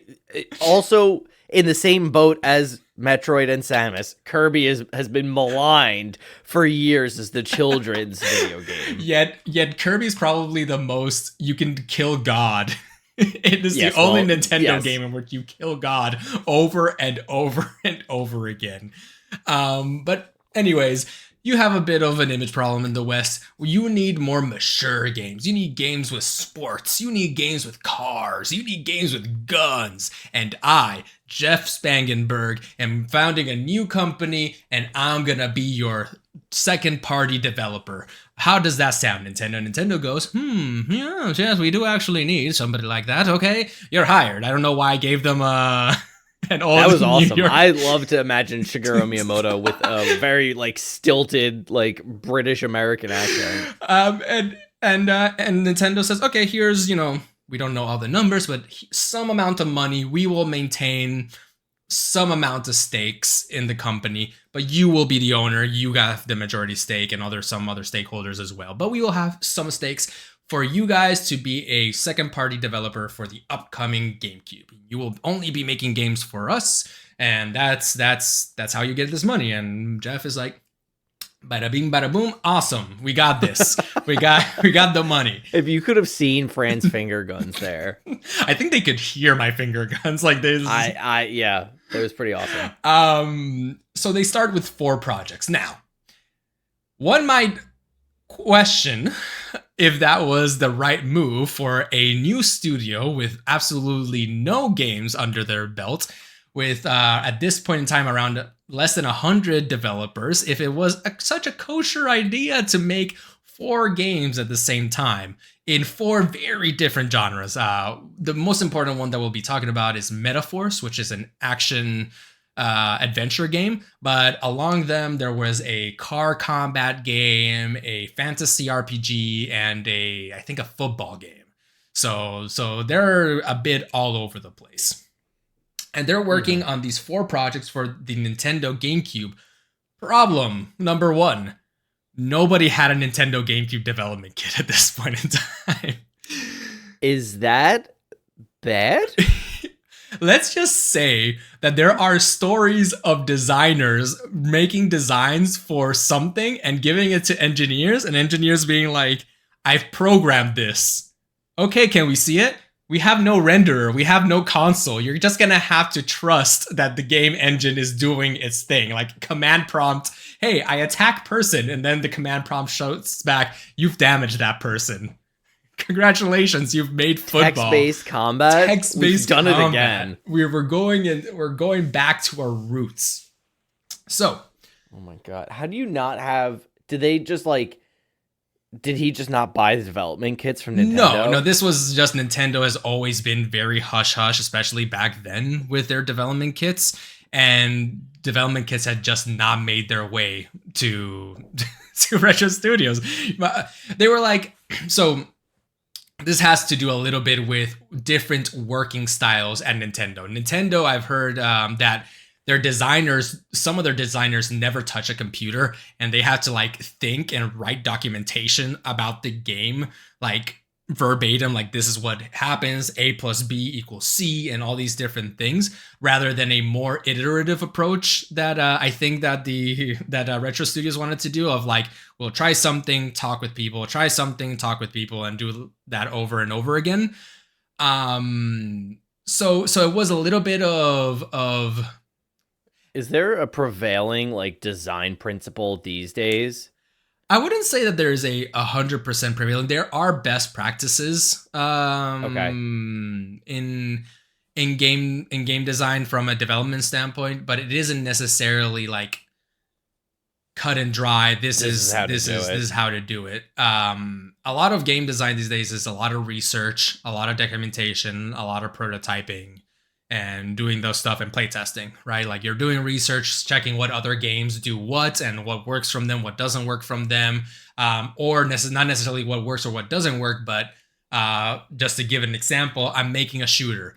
Do I want my shooter to be Tarkov, super realistic, and like every bullet in my magazine counts, and if I reload, I will lose the bullets that was in that magazine? Right. Or am I more Call of Duty, arcadey? I don't need to think about my management of my equipment. I can just shoot. I'm shooting, and pretty much every weapon is a laser. That all my bullets will go to the reticle and stuff like that. So it's not that neither of them is wrong or bad. It's just different games, and you need to, as a designer, to decide where do I want to land in the spectrum, and what does that look like? Is there even a game possible in between those two? And so research, then after finding where you want it, prototyping what you want, and then playtesting of like, is the combination of these two things actually fun, or is there a reason why we don't have something that meets in the middle? Yeah. Okay. So I appreciate that. Thank you for you for taking me on that side note. Little side note, little of a bit. In comes main character number 2. Shigeru Miyamoto knocks on the door. I've heard that name before. You might have heard this name. He's made a few games here and there. Donkey Kong about some monkey or something like that. I don't know. Have you met Mario? Have you met Zelda? So Zell did not read. Anyways, Shigeru Miyamoto, while being a huge he's a really good designer, and he knows what he wants, and he knows how to give feedback. Unfortunately, one thing that has been said about Shigeru Miyamoto is that if he's not interested or does not understand a genre, he kind of just ignores it and just says, I don't like that. I'm not even going to think about that. I'm not even going to do anything. And unfortunately, that's where some Nintendo games that never got a sequel or rarely get sequels fall into. So like I mentioned before, your Metroid, your Star Fox. Yep. And apparently Miyamoto hates all 4 games. He's very disappointed with all 4 games that Retro Studios is making. Apparently a famous quote that he said for the car combat game was, why would you put guns on a car? Don't cars crash into each other? Isn't that what they want to do? Isn't that what they do? So obviously does not understand Twisted Metal. does not understand the concept of... No, that's so funny to me. Which at this point in time... He's made Mario Kart. Nintendo has combat as one of the games in Mario Kart. This isn't that weird of a concept. I don't know why he's been quoted saying that, allegedly, but you know what? I have to imagine it has to do with the realism associated with guns as opposed to the cartooniness of throwing a banana peel. Banana peels to blow up people's balloons. I have to imagine that there's just something about the design principles at the time, because he's not, he doesn't make games with guns like that, really. No. I think the only Nintendo game with guns is early game Nintendo game with guns is Metroid. This essentially Yeah, is. that's the only one That's where about you it. have like, and he doesn't like Metroid. Yeah, he's. I wouldn't say he doesn't like Metroid. I think that the people have said is that he doesn't understand blank. Like he doesn't understand why people would enjoy it. Slash, he's. I guess. Yeah, I guess he doesn't like Metroid is an appropriate thing to say. I guess I'll cycle if back it's to it. it might be a bit blanket statement, Yeah. but sure. So he hates everything. The studio is kind of dejected at this point. At one point, there is a quote by one of the lead designers when Shigeru Miyamoto asked that question. It's like, why are you even making this game? The game director was like, I don't know. I don't even. Oh no! I don't know why I'm making this game. You imagine that? Like you're probably like your biggest person you look up to, model, and your role model coming to you asking you, why are you doing this? And you go like a tear starts, your eyes start filling up with tears. I'm like, why am I doing this? What is going on? What if your entire life flashes before your eyes as you wonder what brought you to this point, this moment in time? Okay, so Shigeru Miyamoto is like, hey, I don't like any of these. We have a bit of a problem with all these things. And also, by the way, this has been 2 years before this happened. So they've been wasting 2 years and practically nothing to show with it. Where's Jeff, by the way? Where's our CEO? Where is the guy? He made Aero the acrobat. Where is Aero now? Where is he?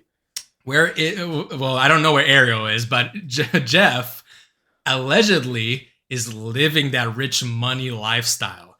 He's got Lamborghinis. He's got women in bikinis.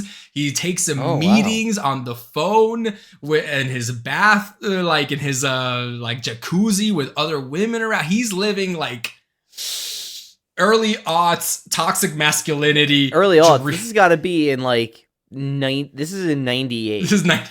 This is not his. This means that cell phones cost $1,000, and you had to plug them in to make a phone call. I don't actually know, but still, he is breaking new ground in toxic masculinity. Let's just say he's a real visionary. I'm glad someone did. And by the way, not to spoil it too much, but he did make a game later on called The Guy Game. But we will talk about that at a later time. Oh, no.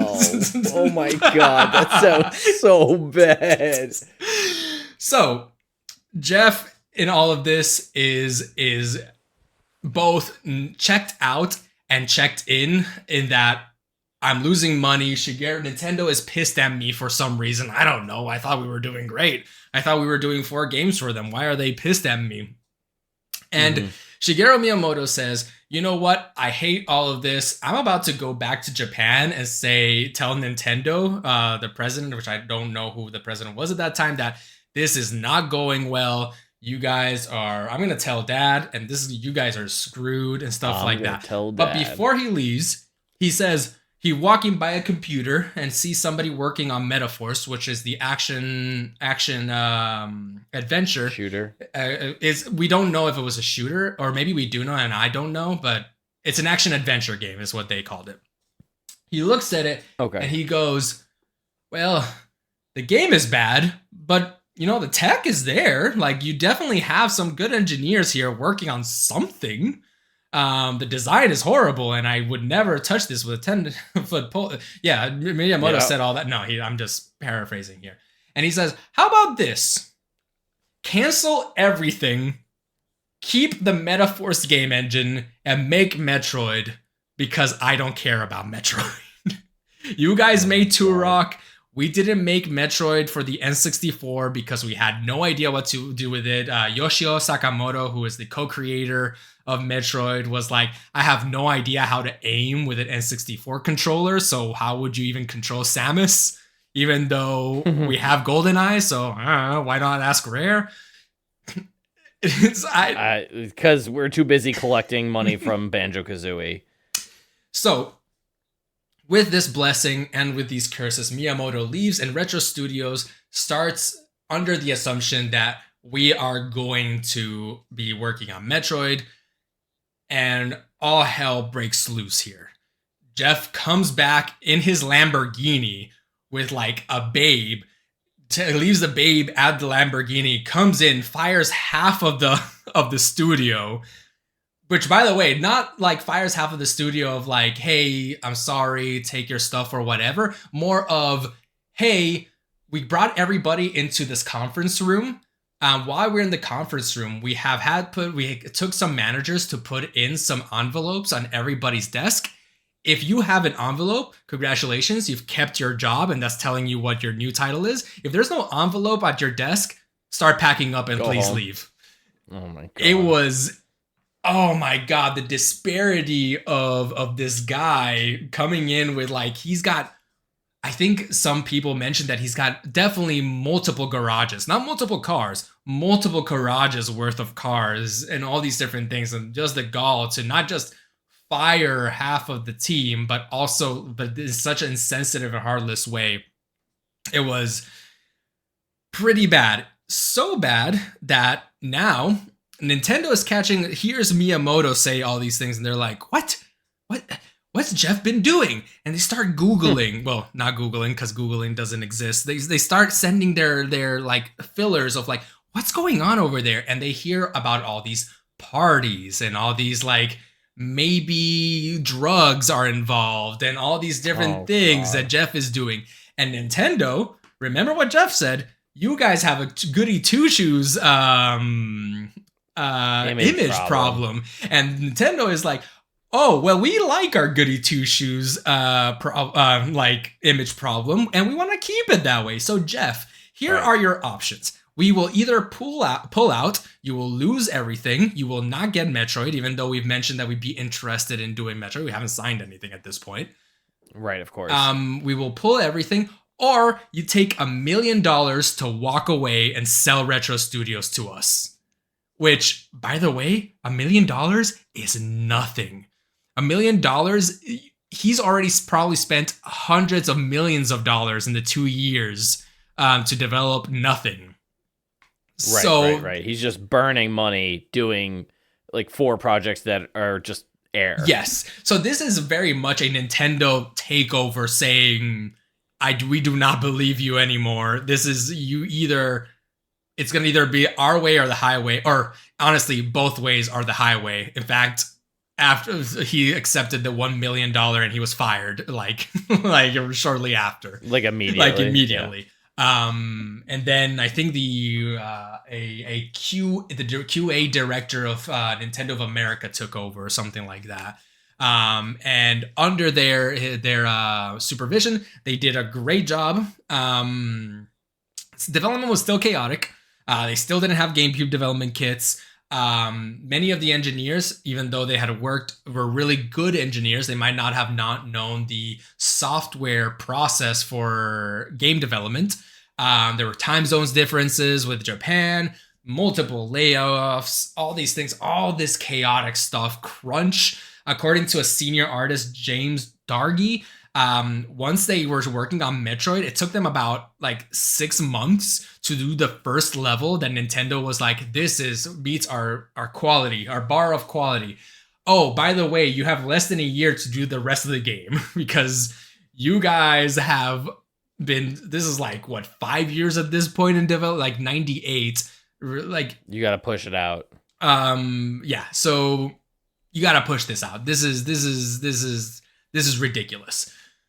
And so apparently, so do you know, Fran, at this point, I'm sorry to interrupt. Do you know at this point, like, how common crunch is in video game development? I'm glad you asked. Apparently, teams worked 80 to 100 hour work weeks during the last nine months of development. That's unreal. So we know recently that Rockstar was accused of pretty egregious crunch to finish both Red Dead Redemption 2 and Grand Theft Auto 5, right? Yep. Like it's a known quantity. They were destroyed by the media. Yeah. Destroyed. They make billions of dollars. They were lambasted by the media for this, but so we know that they had developers doing 60, 70, 80 hour work weeks to push those games out. So this is a trend in video game development that dates way back. Yes, and this one, so many of the team was like, dropped. Like I've heard stories of like, or like I had already heard stories about retro games about how chaotic it was and people moving around and stuff like that, people getting laid off. People that stayed, the only reason they really stayed was because they really believed in the project and Metroid. Like, I'm working on Metroid with Nintendo, so to speak. I'm working for Nintendo on a Nintendo game, so to speak. And they were incredibly passionate. I would say this is not acceptable. 80 to 100 working weeks is not acceptable, no matter what your passion was. But at the end of the day, unfortunately, they were rewarded with a pretty good game. Like, knowing what they went through, I am just astounded that this game even released. Like, this is a crazy amount of work that they went through to make this work. So yeah, and there's so many other stories. Like I said, the Rocky Story of Retro Studios by Blake Hester goes into with a lot more quotes about a lot of different people.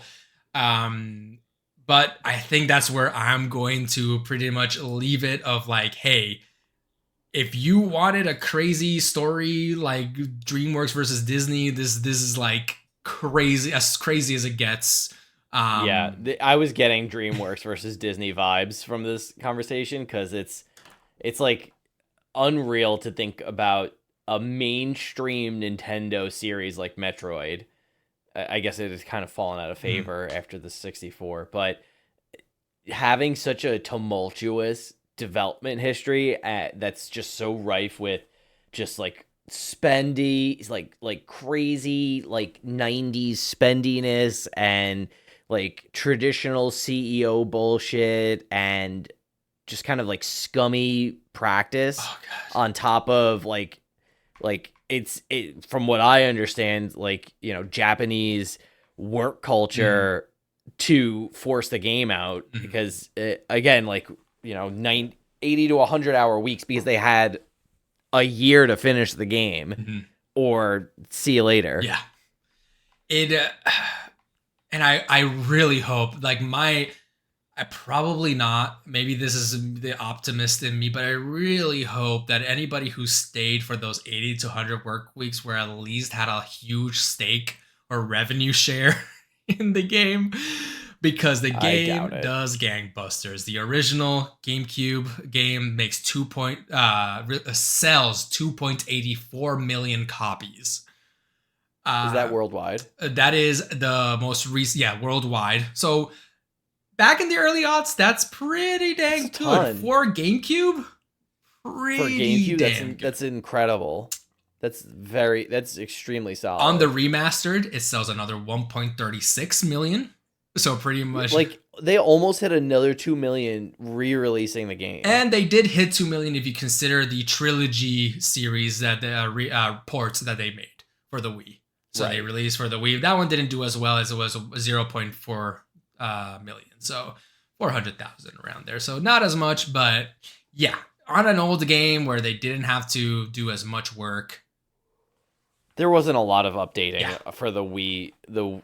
This was a true remaster. I read that they took the source code from Metroid Prime and then they put it into the newer engine on the Switch, and that's like partially how they like up, like it was more than just up-resing, but a lot of it happened there. I believe the GameCube had something like 64 times less visual processing power versus the Switch. And so the Switch is, from my understanding, I'll link a video. There's a video I watched today that kind of went into it, but the Switch is essentially an Xbox 360. Yeah. So they were able to, it got up-res mostly just from jamming the source code into the new engine, but still, like, the game just looks, it's much brighter. There's some really interesting graphical comparisons you can find online. GameSpot does one that's quite good.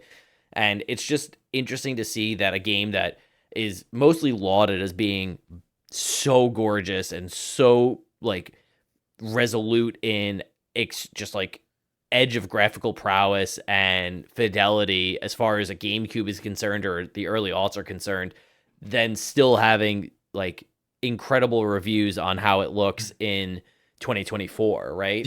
And that's yeah, go ahead. I don't remember. I couldn't find the source for this. It was well, I could find the source, but I couldn't verify it because it was pretty much dead media as far as my search capabilities went. Was that Filter, a G4 show, said that it was oh my god. Yeah, I know, right? Lost media. Speaking of lost media, said that it was the best graphics of, at that point in time, it was the best graphical game of all time. Like this is the pinnacle of graphics. Now that seems a little bit superlative, and all, you can argue that, but there were people with big like repertoire saying this game looks amazing and it is the best one we've ever seen. Take it. Yeah, I think part of that too probably comes from the fact that what you're doing in Metroid Prime is still so different from what you're doing in like even Halo, where Halo you have so much in like conventional weaponry, that I think that kind of changes the space, and you have like a real sense of technological advancement, like with the shifting of the beams and the shifting of the visors and stuff. I can see why they would say that, for sure. And from a technical perspective, amazing. The engineer that on the podcast was talking about one of the first things that they ever worked on, just because they didn't have the GameCube development kit, was that they started working on data streaming, because they knew how the architecture was going to work on the GameCube, but they weren't 100% sure like everything. So they started work on things that they could start ahead of time. And one of the things they did was they were looking into how can we load the connecting levels, essentially. Like if I'm in level A and it connects to levels B, C, and D, how do I connect those rooms graphically in memory such that when you open the door, you don't have a loading screen or a hitch? Because the big problem with CD games, or like the GameCube, was that, yeah, you have a lot of space for a lot of memory, but you don't, the reading portion is slow because you have a mechanical eye laser reading data from the disc. So that's why cartridges usually, as a rule of thumb, have faster loading speeds than CD-based devices. So so them working on that made it so that, okay, as long as you're not going between the like worlds, like Chozo Ruins versus Phendrana Drifts and everything, there is no loading screen. And it is amazing that is a thing on the GameCube. Yeah, it's the game. Obviously, we played the remastered version in a day and age when remastered games are not guaranteed to be awesome. Looking at you, Warcraft 3 Remastered. Looking at you, Rockstar. This game, yeah. This played immaculately. It was so smooth. It felt so like just consistent the whole way through. It looked beautiful the whole time. The music was exceptional. The lighting was great. I was thoroughly impressed with my experience. My favorite graphical detail that essentially made me realize this is definitely a labor of love, which, by the way, the remaster was made by Retro Studios as well, so they're still around. Yep. They're essentially... Didn't they do Metroid Dread? Yeah, I'm pretty sure they did Dread as well. They are now the Nintendo-owned Metroid Studios company. I thought they did. Did they do Did they remake the Pokemon too? I don't know. We'll get into it. We'll talk about that off air. But my favorite graphical like detail is that if there is a bright light that shines, you see the reflection of Samus's face in your visor like glass, and that is so good. It's so they didn't have to. They didn't have to cook this hard, but damn, it's awesome. So good. The first time it happened, it kind of, I'm not going to lie, it did give me a little bit of a jump scare. I was like, oh! I also had a jump scare. Yeah. But then after I realized what was going on, I was like, yo, damn, man. Great. A great remaster. in every sense of the word. Yeah, it's really just exceptionally done. I'm very glad that we played it, and I'm glad that it was on our list. I think at this point we're about ready to break for our spoiler-free verdict. We're gonna do our spoiler-free verdict. If you're new, we'll give you our verdict on the game really quickly without spoilers, and then we will jump into our spoiler section. So this is gonna be where we say goodbye. Thank you for joining us. If you're gonna leave us now, I will offer that there's not a lot in the way to spoil here, so we're probably just going to be getting into more depth on different boss fights and stuff like that. There's not a ton of story really that I'm trying to pick apart, more just in terms of like design and gameplay and levels and stuff like that. So if you're okay with it, we'd love to have you join us for the rest of the episode. But if we're saying goodbye to you here, goodbye. Thank you for joining us. My name is Jason. You can find me online. Generally speaking, I'm almost always online. Terminally, some might say. You can find me on Twitter at Skilled Drizzler. You can find me on Twitch at Use Your Items, and that's probably enough. Where can they find you, Fran? I have a link tree. Just link tree. It'll be in the podcast notes. The podcast notes using Fantastico, and there you can find anything up to date wherever I'm hanging out. You can go up there. Awesome. All right. Well, thank you for joining us, and we are now going to get into spoilers.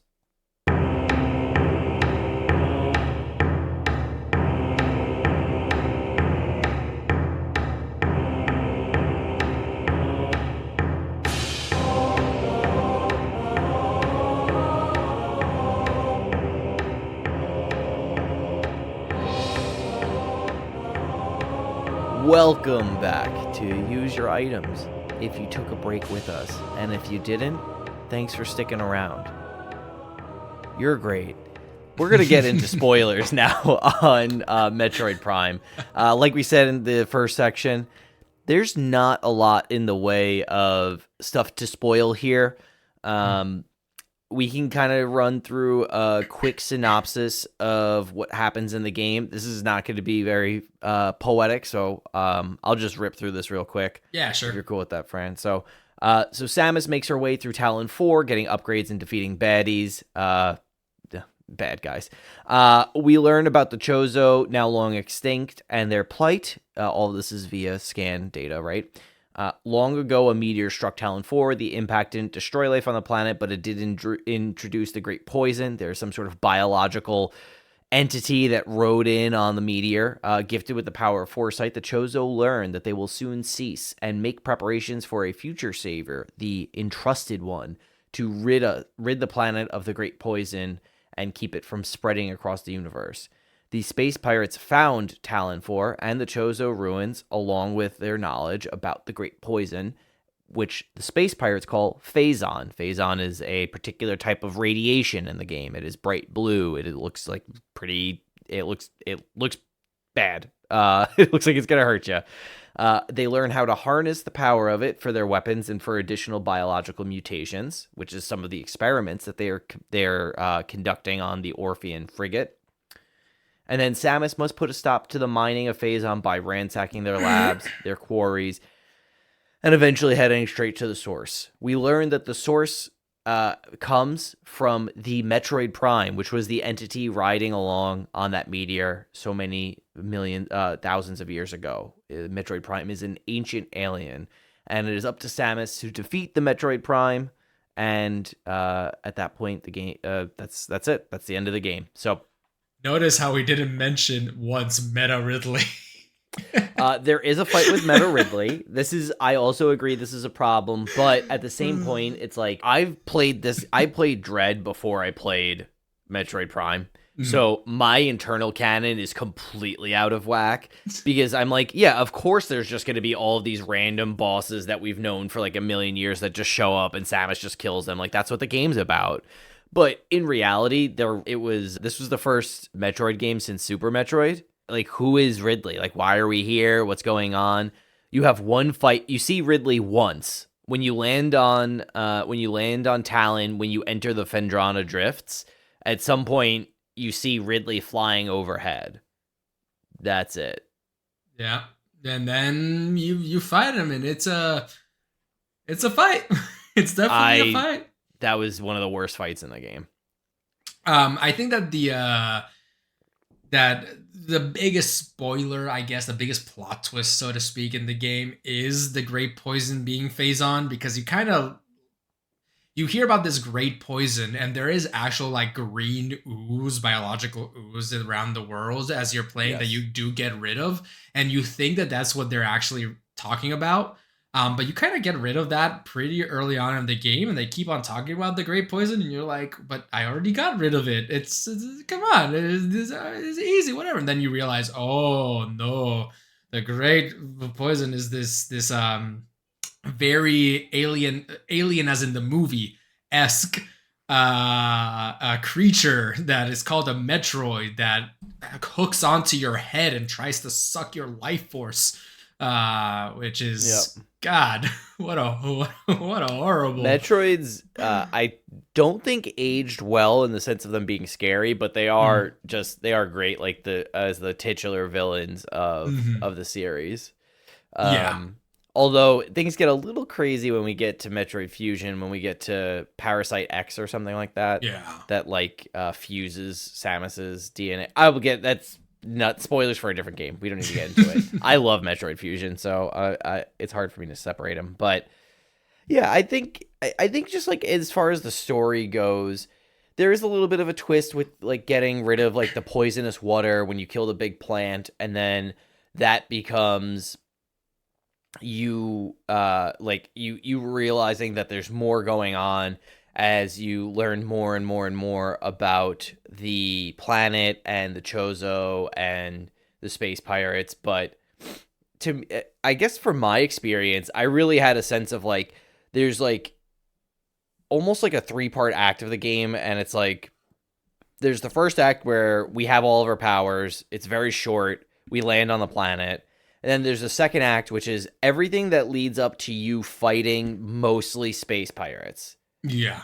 There is definitely a point in the game, at least in the way that I played it, where I went from mostly fighting the fauna and the flora of Tallon IV to mostly just fighting space pirates. Yeah. And I think Act 3 is mostly the end of the game, everything in the Phazon mines, and then the final boss. Yeah, they do a good job at not making the space pirates be very ubiquitous early in the game, which is very important for making them an actual like dangerous force, right?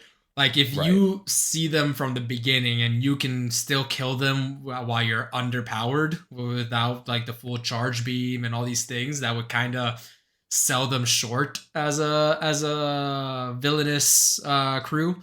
So at the beginning, you're pretty much just fighting the flora and fauna of the world until you're a bit more upgraded, and then you start seeing space pirates here and there. In fact, the first time you see a space pirate, you're kind of underpowered and you're kind of expected to run away in a way. Like I think there's like a huge lake, and they're like doing something in some crates, and they jetpack into the air and start shooting you from the sky at you, and you're like, you can kill them, like it's not that difficult. But I wouldn't be surprised if just as many people are like, you know what, I get it, I can't come in here yet, I'll be back. So yeah, it's interesting, the 3-act structure, because I thought what you were gonna say was the 3-act structure was the beginning of the game until you meet the space. So beginning to meeting the space pirates to finishing your whole gear, and then the last one is finding all those damn artifacts that you need. All right, let's finish the game. That's fair. I guess okay. So this is my biggest problem with the game, and I'm glad that it's coming up now, because I feel like we really presented and couched that I love this game. This game is phenomenal. I complained while I was playing it, a little in part due to I didn't leave myself a lot of time to play it, so I felt a little pressure to finish it, and that's on me, not on the game. I've tried to remove myself from that experience, but the game is not perfect. It is exceptional and it is phenomenal in a lot of ways, in many, many, many, many ways. However, Nintendo's obsession with these fucking fetch quests at the end of games on the GameCube it's just so tragic. It is like God, you're is this right. as bad as Oh Wind my Waker? God, you're right. I was thinking Wind Waker too. I was like, wait a minute. No. This isn't as bad as Wind Waker at all. And I never actually did that, but it's legendary at this point. If you're unfamiliar, Wind Waker had a fetch quest at the end of the game. You could not complete the game until you collected pieces of a map.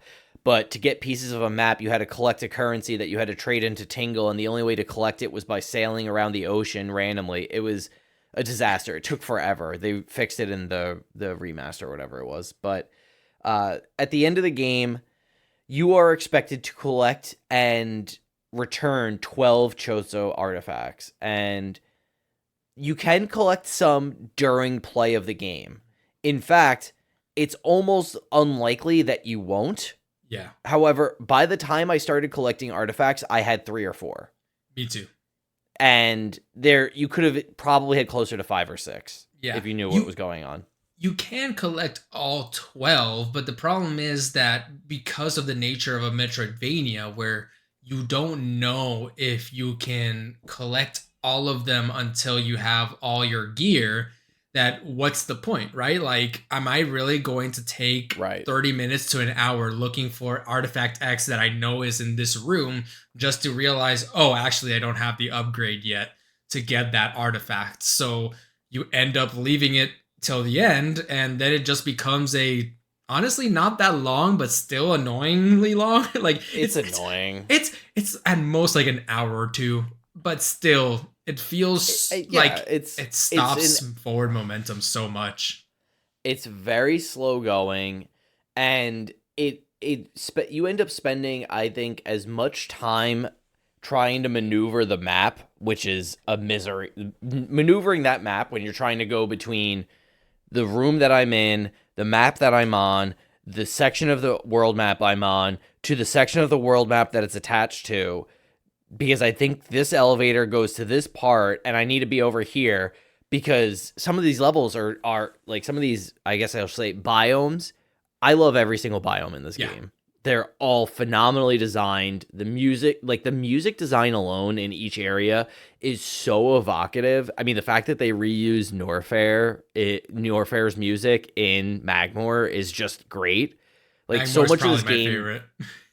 Magmore is my favorite by far. But like just like the love letter that Prime is to Super Metroid, even in its music and its biomes, is just top notch, chef's kiss. But dude, like maneuvering that map was so annoying, and the number of times that I hit the wrong button and I backed out and I had to go back into it and I had to get into the talk about the controls. I know. Controls. Let's put a pin in that. And it's just, I was not a fan of this art,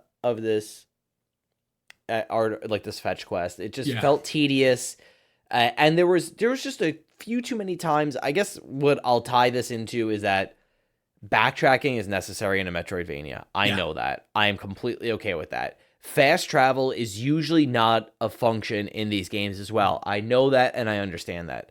That being said, I think that it shows pretty clearly that this game was under crunch and they were cramming to finish it up until its production date, its like release date, because the backtracking in Super Metroid, the backtracking in Dread, in Fusion, in Hollow Knight, I'm sure in any of these other games, it's so clean usually. And like it's meant to showcase your power, it's meant to showcase your agency, it's meant to showcase your skill, and it just feels so tedious in Prime sometimes. I think the smoking gun, or like the straw that broke the camel's back for backtracking, was that one of the last upgrades that I got was the grappling hook. And you see the grappling hook like places all over them, everywhere. And you think to yourself, once I have that grappling hook, ooh, it's over for you. It's going to be awesome. And I'm going to fly across the map and it's going to be great. You get it and it really barely makes a dent. Like, it does not feel like it's only good in Magmore. Yeah, I guess in Magmore, that's the only place you can like actually use it correctly, nicely to skip some areas. But even then, it kind of misses the mark of like I said, one of the big things that Metroidvanias need for me personally is your upgrades make your backtracking more fun or more trivial or more badass. 100%. And I think that to relate it back to the artifacts, because the artifacts do nothing, they're just MacGuffins. Since they do nothing, they're just MacGuffins. They don't change the gameplay at all. So I'm not excited to go look for it. And like your Legend of Zelda's, and when you go into a dungeon and you know there's something in here that I need to look for that'll change my gameplay, or in Metroid, there's something that I need to explore to get a new weapon, something cool that'll change the game. That doesn't happen with the artifacts. Artifacts is just a checklist. I just go there, get it, leave. You have a really interesting point though on Legend of Zelda. When we played Ocarina of Time, if you had to go get a piece of the Triforce, you got a new item in that dungeon, and you had to explore that dungeon with that new item, or the item you got right before it, like the Water Temple, for instance, right? Like you got the boots and all this stuff, and you had to do that to get the, the piece of the Triforce or whatever it was. I don't even remember anymore. But the medallion, medallion. Yeah, the medallion. So it's like you're in here and you're rewarded with like a new piece of power, a new piece of skill, a new piece of gear. And in Prime, you get that reward when you explore the area for the first time, usually, and then you're just asked, oh, go back. Just go, oh, you didn't notice that you could blow up that pillar in the middle of the lake? You could have gotten this like immediately. Too bad. To a room that you will never return. I had never been back to that room. I had never been back to that lava lake room. Until I had to. You scan a totem that gives you a clue, so to speak. The clue is very obvious, like it highlights the place that you need to, which I don't know if it's like, actually from the classic game. That's why it's a check quest. It's like a checklist, like fetch quest. It's like you're not doing anything. You have to scan these pillars, these totems that will tell you where exactly the artifact sits at the top of the edge of Phadrana, and edge is like in bold letters, like you said. It's I don't know. Yeah, I get all heated about it. Yeah, it is definitely leaves a bad taste in your mouth after such a mostly enjoyable experience all the way through. And honestly, I don't know why they did it. Maybe they did it because they felt like the game needed to be padded more. Like, I almost feel like I would have rather if the last like gate would have just had the suit tell you, sorry, Samus, you are not strong enough yet to fight Meta Ridley, instead of having this arbitrary, you need to get 12 things that are just all over the place. You know, like it's just as arbitrary to push the game forward, and not a big fan. I feel like it had to be because they wrote this story about the Chozos hiding the Great Poison in this impact crater, and a lot of the scan data you get is like the pirates trying to break in. So, and I feel like they got all that down, and that's how they wanted to tell it, but they needed to come up with a reason to lock that area off, and that just made sense. And like you said, it pads the game out as well. I'm sure there's an aspect of it there, and they're like, oh, maybe this is like a great way for players to be able to showcase their experience and their skill and their new toys and all that stuff. But it just, but 12, I know, really? 12's a ton, and it's like, and they're in the most random places. None of them are easy to get to, and I guess what I will give it is that some of it is, you'll like see something and you'll be like, that's an artifact. I know that's an artifact and I can't access it yet. And other things, you're kind of like, oh, if I play this again, I'm gonna feel like a golden god when I rip through and I know that this artifact's here and that artifact's there and I can do this and blah blah blah. Did you inadvertently in your gameplay, especially when you were hunting for artifacts, did you end up doing any sequence breaking by mistake or on purpose? I don't believe so. Okay. Did I you? tried to. I You tried? tried to, and I could not get the skip to work. Oh, I You did remember seeing you trying to before you had to double jump, you Yeah. were bomb jumping trying to get somewhere. I was like, Yeah. Before I had the double jump, I was trying to like bomb jump through an area in Findrana Drifts, and I don't think it would have mattered because I think I needed the wave beam or something at the mm, time. I don't yeah. remember, but yeah, there was another spot where you can get the life giver artifact in the tree of life area because if you use the boost ball in a corner, like the physics engine freaks out and like launches you, and you can use it to Oh. launch you to a space where you need the gravity suit. Speaking of the morph ball and bombs, we need to talk about controls. Yes, we do need to talk about the controls.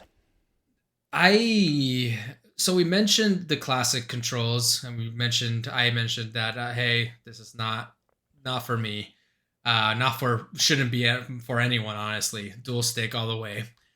But even in the dual stick, there are some mappings that are so confusing that I don't know what they were cooking. By this, the prime example, honestly, like the bit, like we can go on and on about it Yeah. for minutes at a time, but there's two examples that are like this is an issue. Issue number one, or example number one, jumping in the morph ball.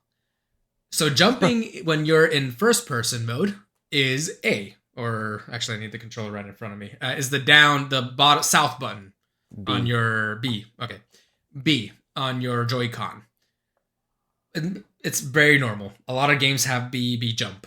Awesome. You go into Morph Ball, which is a third person perspective, and you press B and nothing happens. Well, a jump doesn't happen. You're like, huh, I guess I can't jump in Morph Ball. It took me, I kid you not, 9 to 10 hours to realize that in Morph Ball mode, X, which is the north button, the button that is the furthest away on the face is the jump button. And I'm like, why did they choose this? Why did they decide to make jump be different in human form and in not human form? The second example that for me was also the reason why I had to drop the manifesto was weapon switching. Oh no. So These you weapons, dude. So there's a part in the game where we talked about how Metroid is definitely is taking some cues from shooters and all these things, but honestly, it's more of an adventure game, right? Agreed. Like it's more way more of a Zelda than a Halo. Yes, it's way more of a Zelda than a Halo, and there's some more stuff that I wanted to talk about that. But for this perspective, there are some areas where combat feels like it's expecting you to be a Halo, in that it's expecting you to switch weapons, use your utility accordingly, and all these different things. And the way that they do it is by having color-coded enemies. So if your enemy is purple, you need to shoot him with the purple. If your enemy's red, shoot him with the red. But the problem is that switching weapons is a 3-key, like you need to press right bumper, then you need to press on the D-pad, right? It's you press X and then you press on the D-pad in the direction of the beam. And so on the D-pad, north is power beam, east is wave beam, west is plasma beam, and south is ice beam. So you might be thinking, okay, well, that's 2 buttons. What's the problem? Well, you need to also realize what is that taking away from you. Since you need to press a D-pad button, that means you need to let go of your analog stick. So it means that you cannot aim or move while selecting a weapon, which, you know, if this was a more methodical game of like, oh, I'm in Magmore, I need to use the ice beam for all the enemies in this map. I'll just do it once at the beginning and I'm good. That's fine. But sometimes you'll get 3 or 4 of these enemies with different colors attacking you, and you need to pretty much just stop moving, switch weapon, shoot till you kill one, stop moving, switch weapons, kill another one. and it is just so like frustrating. And honestly, but it's not hard per se, because at this point you have so so much life and health You, at this point. yeah, Like it's not really difficult, but it's one of those things of like, objectively I know I'm not gonna die. Objectively I know that taking damage is almost like in Magic. Life is a resource. I can just take damage, it's fine, I'm a it's badass, normal. I can tank.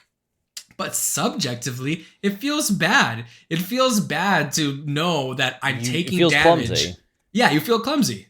It feels bad to know I need to switch weapons and I need to take damage as I'm switching weapons because I cannot move while switching weapons. And yeah, it's a bit of an unfortunate, like, I'd say that if I didn't have to switch weapons, combat was fine. But anytime the game asked me to, hey, you need to switch into a morph ball and then back out a morph ball to attack this, or you need to switch weapons, or you need to do X, Y, or Z, then the game became like combat became tedious. Yeah, I agree. I think that they kind of painted themselves into a corner where the tools that they gave themselves to create depth in combat was physically limiting, like to the player, physically limiting in terms of like, how can we create this? It really feels like they needed to rethink the controls a little bit, or they needed to rethink how they wanted to design encounters, because part of the issue is that aiming can't really be a big function in any of the fighting or any of the major combat or any of the boss fights or any of the enemies. You can't have like a generic like space pirate or plant that you have to shoot in a certain area, because the game needs to give you a lock on for that enemy 90% of the time. I think there's like 2 enemies that don't let you lock on to them. Yeah. So like 99% of the time you just get to lock on to whatever you want. And so if they have a weak spot that you have to be able to lock onto because they didn't trust players with the ability to aim in 2002, it means that we have to figure out other ways to do it. And so I think your point stands, and I will only add to it in that the amount of time. So dear listener, if you haven't played the game yet and you're wondering, okay, it's you hold one button and then you press on a D-pad. What could be so bad about that? I understand you have to stop moving and maybe it makes you feel clumsy. No. It's so much worse than that, because let me tell you, the D-pad is also how you swap visors. And what ends up happening is, in the heat of combat, you're in the middle of trying to fight a power beam enemy and an ice beam enemy. And the power beam enemies do not take damage from anything other than the power beam, and vice versa. So you're in the power beam, you're trying to fight the power enemy, and then the power enemy like runs away or hides into a corner or something like that, and like now you need to swap to the ice beam. So you swap to the ice beam and you press and hold X and you press down. And you're like, oh wait, actually the game didn't register you holding X because you released it a half a step too soon. So now you switch out of your combat visor, which is the only visor you can shoot in other visors, but you swap visors from your combat visor, which is regular vision, to the I believe that is the thermal visor.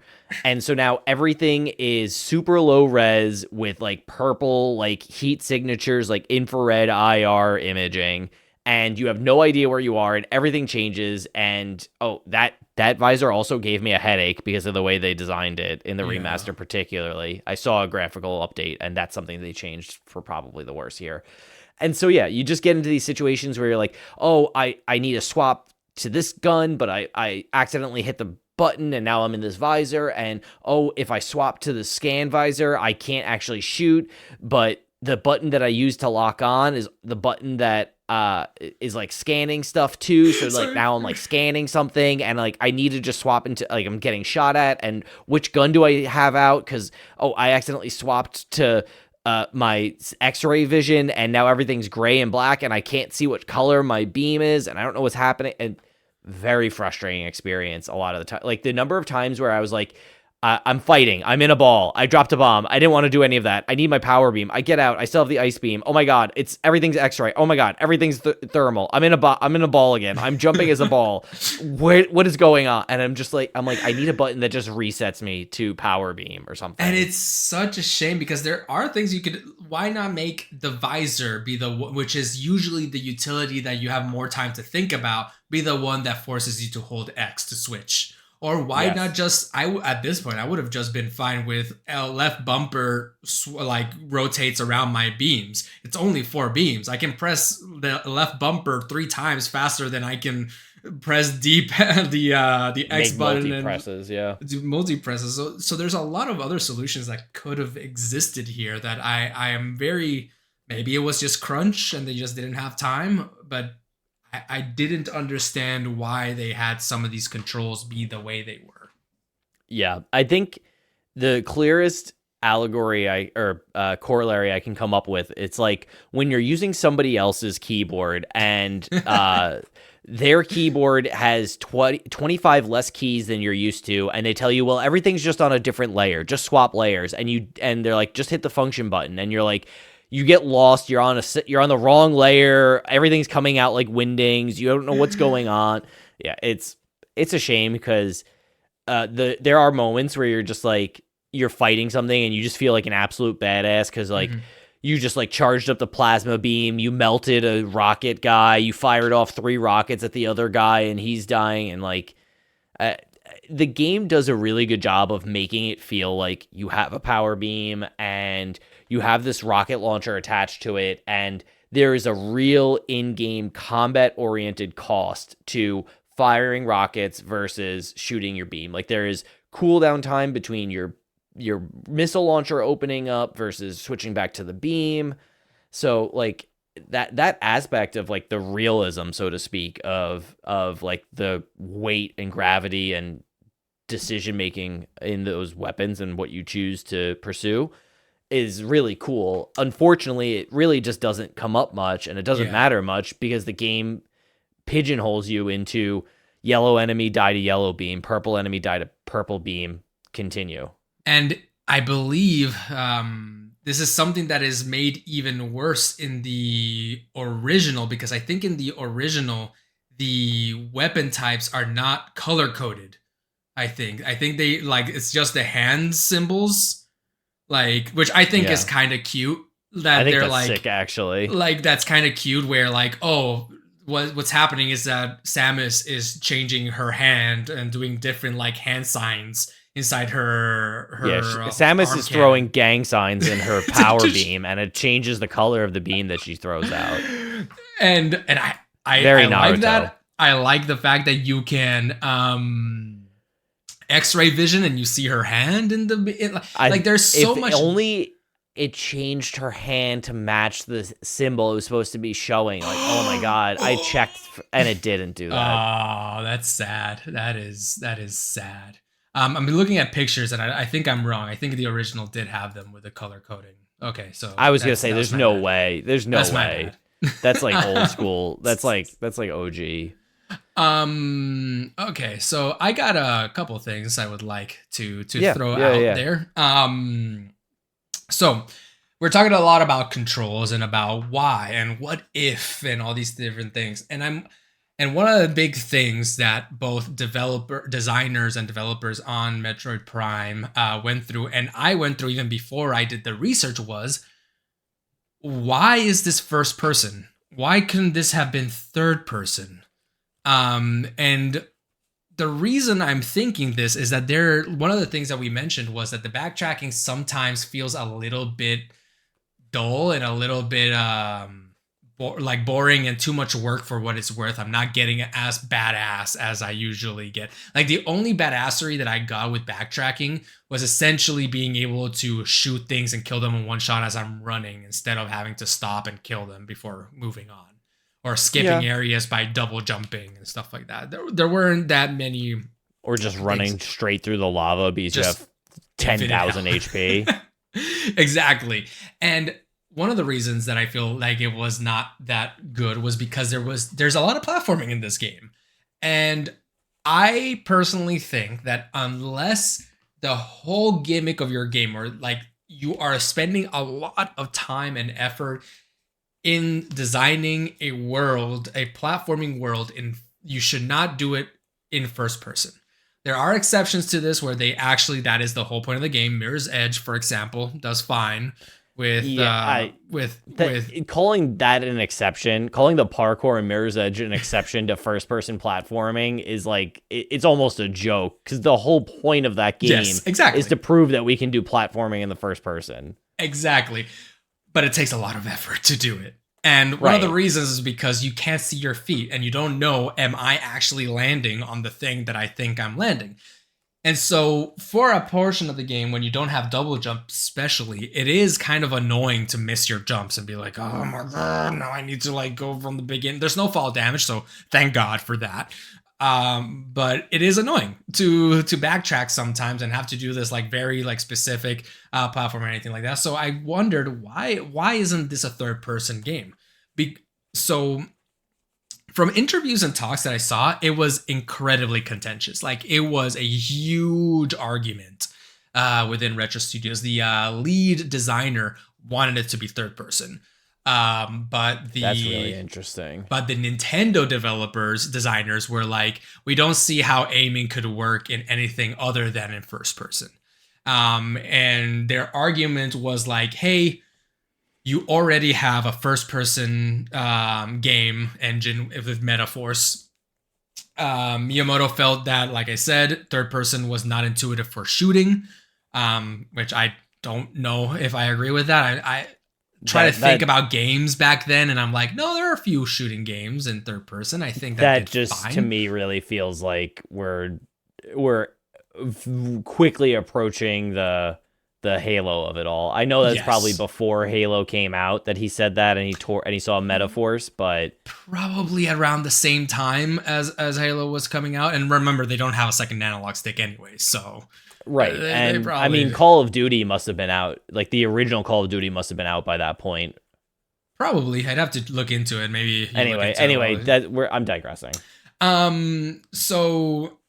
So there's like all these different things about, another excuse was like in Legend of Zelda and all these third person, Mario and all these third person games, whenever you look around, like you want to look where you need to go, you go into a first person view to look around the room. So it makes sense that in a game that is all about exploration, we should always be in first person. That was like one of their arguments, which, fair enough. But there's two smoking guns, so to speak, here that I was like, this kind of falls flat. These arguments really fall flat in the view of this. Thing number one, Morph Ball. Morph Ball is already a third-person camera, so you can't really say that it's too difficult to make this game in third person, because that was another thing that they said, like, we've been burnt out by, I think it was Jet Force Gemini or something like that, which a bunch of them worked on, and they had hard... That game ripped, by the way. Yeah, they apparently had a huge problem with the third-person camera, and they didn't want to relive it. So that was one of the reasons. But you already are doing the Morph Ball. In fact, they were considering axing the Morph Ball at one point. And essentially, even before they were able to tell Miyamoto about axing the Morph Ball, Miyamoto was like, one of the most important things that we need to get right is the Morph Ball, because if we don't get the Morph Ball right, we will not greenlight this game. So they were like, well, damn it. Yikes. So I feel like, I don't know, I feel like third person could have worked better in third person. So platforming, like I said, kind of painful in first person, that would have worked there. A second like big thing that I was like, why wouldn't be the third person in the smoking gun was the lock-on. If you're gonna have a lock-on mechanism, then at that point you already have conceded the fact that this isn't really a shooting game where we're gonna be testing your aiming skills. Not precision shooting. Not precision shooting, at least. So I don't understand why we couldn't go into third person to kind of like have this game be shooting from a third person. You can, aim, lock on. Maybe if you want to go into first person to look around, that's fine and everything. I'm not 100% convinced that it was the best, especially in the old GameCube game, right? Because in the old GameCube game, remember, you had to press a button to stop your movement to look around. So you kind of already had to press a button to look around, so to speak. So there wasn't enough, in my opinion, good cases for first person, to the point that one of the demos that they released internally was in third person. They got really far in development in third person because they wanted to stay true to the belief about it being in third person, but eventually just Nintendo won out, and it was just, they were running out of time. They weren't going to fight an uphill battle in a game that they're already crunching for. So they were like, you know what? Right. We will do it. I think that if this game wanted to be first person, they needed to change a few things. Like you mentioned, have more intentionality in the encounters. I feel like they needed to change a little bit about the level design to not be as jump focused. At the same time, to give first person a devil's advocate, it is really cool. It is really cool to have the HUD and to all these different things. But I wonder if the cool factor, if the rule of cool kind of got in the way for a better gameplay experience. I would agree to that. I'll say this. The cool factor of first personing as Samus in 2024 still feels like something I have never experienced in any other game before. It's shocking. Like, I've played, I love action games. I love shooters. I've played many, many, many of them. I've played many of the Halos. I've played every Titanfall. I've played multiplayer ones and single player ones. I mean, I remember playing Painkiller and like crazy shit like that, like back in the day. I have never felt as cool or as powerful as I did. Like, the visors just work so well in the game. It's mind-boggling to me that you could think to do it in any other way, and at the same time that it's so good, and yet it's still so clumsy, and really all I have to say about it is how fucking cool it is. Yeah. Like, is it clumsy? Yeah. Is the final boss a fucking mess because of the control scheme? Yes. Do I care? I mean, a little bit. It was annoying as fuck when I beat the final boss because of the control scheme, but I think that the first person of it also just really, I feel like it had to happen, and I can't imagine it being any other way. And at the same time, I could see myself wondering, like, well, what if Capcom made this in 2004 instead of Resident Evil 4? Like, or instead of Devil May Cry instead of Resident Evil 4. Yeah, that too. Yeah. Like, that is a third person. Yeah, you're right. That's a third person shooter that came out on the GameCube. Yeah. Came out 2 years later. Mm-hmm. Capcom said, "Hold my beer, Retro Studios," but regardless. I think where I end up standing is this iteration, this level design, this world, this combat, this thing that we have right now, I think would be better in third person. However, I'm very excited to see the Metroid Prime 4 that has been announced, seeing where that is going, and maybe just cleaning up all these issues that we have to have an actually good first-person shooter. Because as it stands right now, it is very clunky as a shooting game, and that's what the game begs you to do. That's what the game kind of wants you to feel like without actually being a shooter at the end of the day, right? I agree. It kind of has like shooter DNA in it, but it's not like it.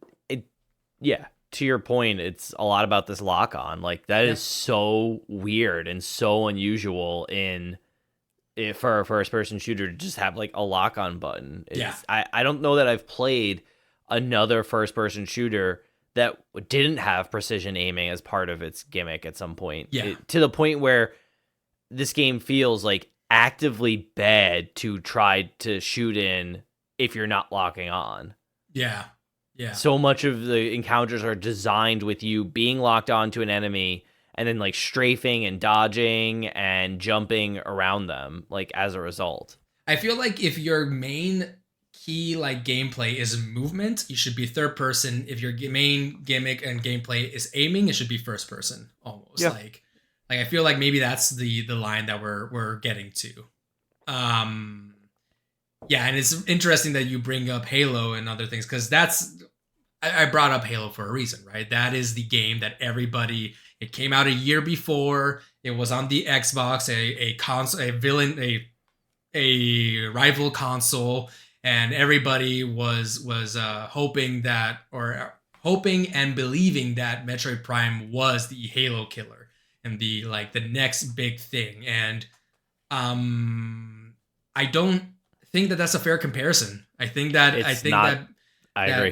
that a lot of people back in the day when I was young, maybe they were like they wanted their choices to be validated with the choices of what game console they chose, since that was so like part of your persona almost, so to speak, back in the day, and all these things that they were like coping or something. But really, I feel like it's a disservice to Metroid Prime to compare it to Halo, right? Like I'm sorry, but Halo is a better shooter. It's a better is a shooter. CE is a great shooter. CE was an incredible shooter, and the multiplayer in CE was groundbreaking. Yeah. But I totally agree. They're completely different experiences. They are completely different games. I think that pound for pound, the story in Prime is so much better than the story in Halo, and that's coming from a game that doesn't tell you anything. Asks you to read every line of story and go find it yourself, as opposed to Halo has probably a better reveal with the Flood, but Metroid has it does a better job of making you feel like a badass and feel powerful and like tell you this story about like where the Chozo are from and stuff. Yeah, I agree with that. At least self-contained within one game, I feel like Metroid's story and like its narrative, the literary device that it uses is better, or is more effective at its use. I think that Halo suffers a little bit too much of a story that is bigger than what it can be told in one game. And so there's a lot of cutscenes in Halo, and you still don't have the full story. You still have like, who the heck, what is that? Who is this? Why are we here? Like, there's a lot of that. Master Chief, they tried later on, but Master Chief is a stoic blank state of a character. In Combat Evolved, later on, they tried to make him more of a rounded character. I think that Metroid Prime, in a vacuum, each game does a better job at telling its story. Yet if you ask me, hey, which one would you rather play again? I personally would choose Halo. I feel like the gameplay of Halo is just much more enjoyable to replay rather than the gameplay of Metroid Prime. But again, here we are comparing the two when I don't think you should compare the two. Maybe what I should say is, are you feeling like playing an old school shooter? Play Halo. If you're wanting to play an old school Metroidvania, well, maybe play Symphony of the Night or something else. Okay. But still, Metroid Prime is really good. I swear, it's really good. Prime's amazing. I think this game is exceptional, and I think the legacy of this game is so significant to the development of adventure games, to the development of FromSoft, like Souls-likes and stuff like that. And I have a friend of the show, Dylan Ludeman. He replays Prime every single year with his brother and one of their best friends, and like their playthrough of Prime is like it starts with Dylan sequence breaking to get the double jump because that's in the first area where you land on Tallon Overworld, and you can like sequence break with like some weird like camera jump or something to get into that area and then do a double jump, and like they start off every playthrough of this game with the double jump, and they beat in like, I don't know, they stay up all night and do it for like 10 hours or something. And that feels like cheating, though, right? I will not replay this game unless I have the double jump from the beginning. To me, it's just more like you've played a game so much and you've fallen so in love with the game that you start to notice you see it for all of its foibles, but you also see it for like all of the edges and like the corners of things that you can do. And in a lot of ways, it feels like a really sincere love letter to that game. Not really a love letter, but like it feels more like a really beloved friend or family member in that case. I've certainly had that experience with like, I used to, when I was in college, I was really into speedrunning Pokemon Red. And for a very long time, when I would replay Red on like my phone or something, I remember the exact path you walk through Viridian Forest to avoid encounters, because encounters slowed you down. Yeah. I like, that was like rote memorization. That was just like part of my experience playing through that game every time. That's fair. That's very fair. It's kind of like, yeah, I actually, now I think about it, yeah, I do that with some games, like just janking it through Kingdom Hearts, like XP grinding and Destiny Islands, or like we all have some way or another to break the game early on just for like the love of the game, rather than to replay it in its intended. It's about the experience you're looking for. That being said, like I have a friend who loved Halo so much and used to do all the sequence breaks and stuff like that with like rocket jumps, and that was part of their experience and their love of that game too. For me, it's the sound that the pistol makes when I fire it and the sound that my shield makes when it recharges, but everybody's different. Goosebumps. That shield is so good. Yeah, that shield is really good. I do want to I want to try to leave Halo behind at this point, though. I feel like we've talked about it a lot, and I think we've talked about its relationship to Metroid Prime, particularly. I kind of want to get into... I want to get nearer to our final verdict so that I think we can wrap up here. Do you have any more notes you want to add here on are Nintendo fans coping, or do you feel like we've described them to be not coping enough? So my original, peek behind the curtain. I kind of ripped a few of that and talked about it in the last, like the Halo stuff. The coping was essentially... I had a feeling, yeah. Growing up, I had a lot of friends saying that, like, that owned a GameCube saying, oh my god, Metroid Prime is so much better of a shooter than Halo, and all these different things. And I never played Metroid Prime, so I was like, oh, okay, sure, I guess I'll believe you. I don't know what to say. And Buddy, have you shot this sniper rifle before? Buddy, have you done the Needler explosion? You don't even need to aim with that gun and it feels good. Yeah. So have you ever stuck an enemy with your plasma grenade and see them We said we were done with Halo. Sorry. You're right. So yeah, you can cut all this out, honestly, because it was just a talk about all that. Okay, so we touched on that. I just wanted to make sure that I don't want to leave anything on the table that you feel like you need you want to add to the conversation. Also, I'm not an Xbox chill. I only owned a PS2. So I'm not talking. I had a GameCube and a PS2, and I think I got an Xbox. Halo 2 came out on an Xbox, I'm pretty sure. And that's when I got an Xbox, was because everybody I knew was playing Halo 2, and that's why I played Combat Evolved on the PC, where you were able to get a fuel rod cannon. Anyway, not talking about that game anymore. I did love my PS2 though to death. I think I still have it. Okay, so kind of my final verdict on the game.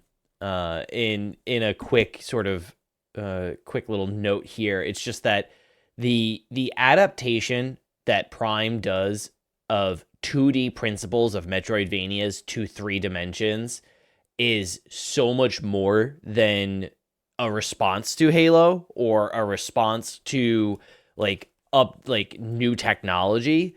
It really feels like a adaptation and a very organic growth of the genre that we haven't really ever done again. Like, we've done more games. We did 2 more games in the series, both of which I've heard are middling to bad. And everybody's pumped for Prime 4 to come out at the beginning of 2025 with the new Switch console. And I think that what excites me the most is to see, coming off the back of Metroid Dread and Metroid Prime Remastered, I think it's very obvious that the design principles of Metroid Fusion, Super Metroid, and Metroid Prime are in the sort of gestalt, the sort of the collective subconscious of what to expect from a first person 3D Metroidvania. That so much of it is just in the DNA, in the heart and soul of what Retro Studios did in Prime. Because it's not just all this happened in a vacuum. All of this happened in direct conversation with Nintendo, who is so obviously aware of what they did in Super Metroid. But to me, moreover, it's so much of this game is a love letter to Super Metroid. Yeah. And it's so obvious that the people who made this game loved what Super Metroid did for video games as a whole. It's just so, to me, I just can feel the weight of its influence when I play it, and that's really exciting as somebody who likes to talk about games and play them and see sort of like the history of them all. But just as like a singular gameplay experience, like, all of the problems of Metroid Prime that we kind of touched on here are completely overshadowed by the experience of just becoming more familiar and becoming more powerful during the course of the game. And this backdrop of Tallon IV and the Chozo prophecy with the space pirates and all of this extra data and information you get from scanning. The game is extremely fulfilling, and you're constantly just craving more and more details, or at least I am. And the nuance that you get every time you like re-enter an area and you're like, oh wait, now I can boost ball to this new area, or it's like, oh wait, I didn't even realize this was a half pipe, and now I can boost ball up it and do all this. Like, it's to me feels like such a quintessential gaming experience. Like, when people talk about why do they play games, like what makes them so excited to play video games, Metroid Prime is the game that is coming to my mind now as like, I play games because I want to feel like this. I want to feel smart. I want to feel powerful. I want to feel like fulfilled and complete when I go through these experiences. And it's like, you just don't get that every time you play a video game. It just doesn't happen, and that's fine. But to me, like, Metroid Prime feels just so incredibly impactful and meaningful because it creates that experience of meaning making with that experience of like power fantasy that is like such a difficult needle to thread. Yeah. That's like, the equation here is just like exceptional, and it shows how much work they put into it.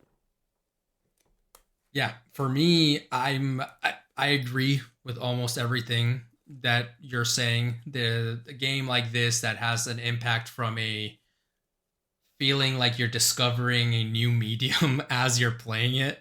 Really, is really powerful with this one.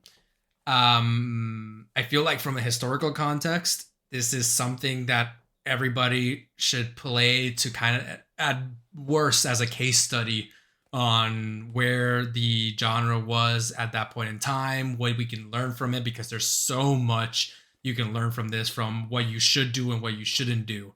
That I really do think that it is a must play from that perspective. You mentioned about how the developers feel like they were fans. I agree 100%. I've read a few things about people talking about they were huge Metroid fans, and this was definitely a labor of love, and they really wanted to do the Metroid series justice.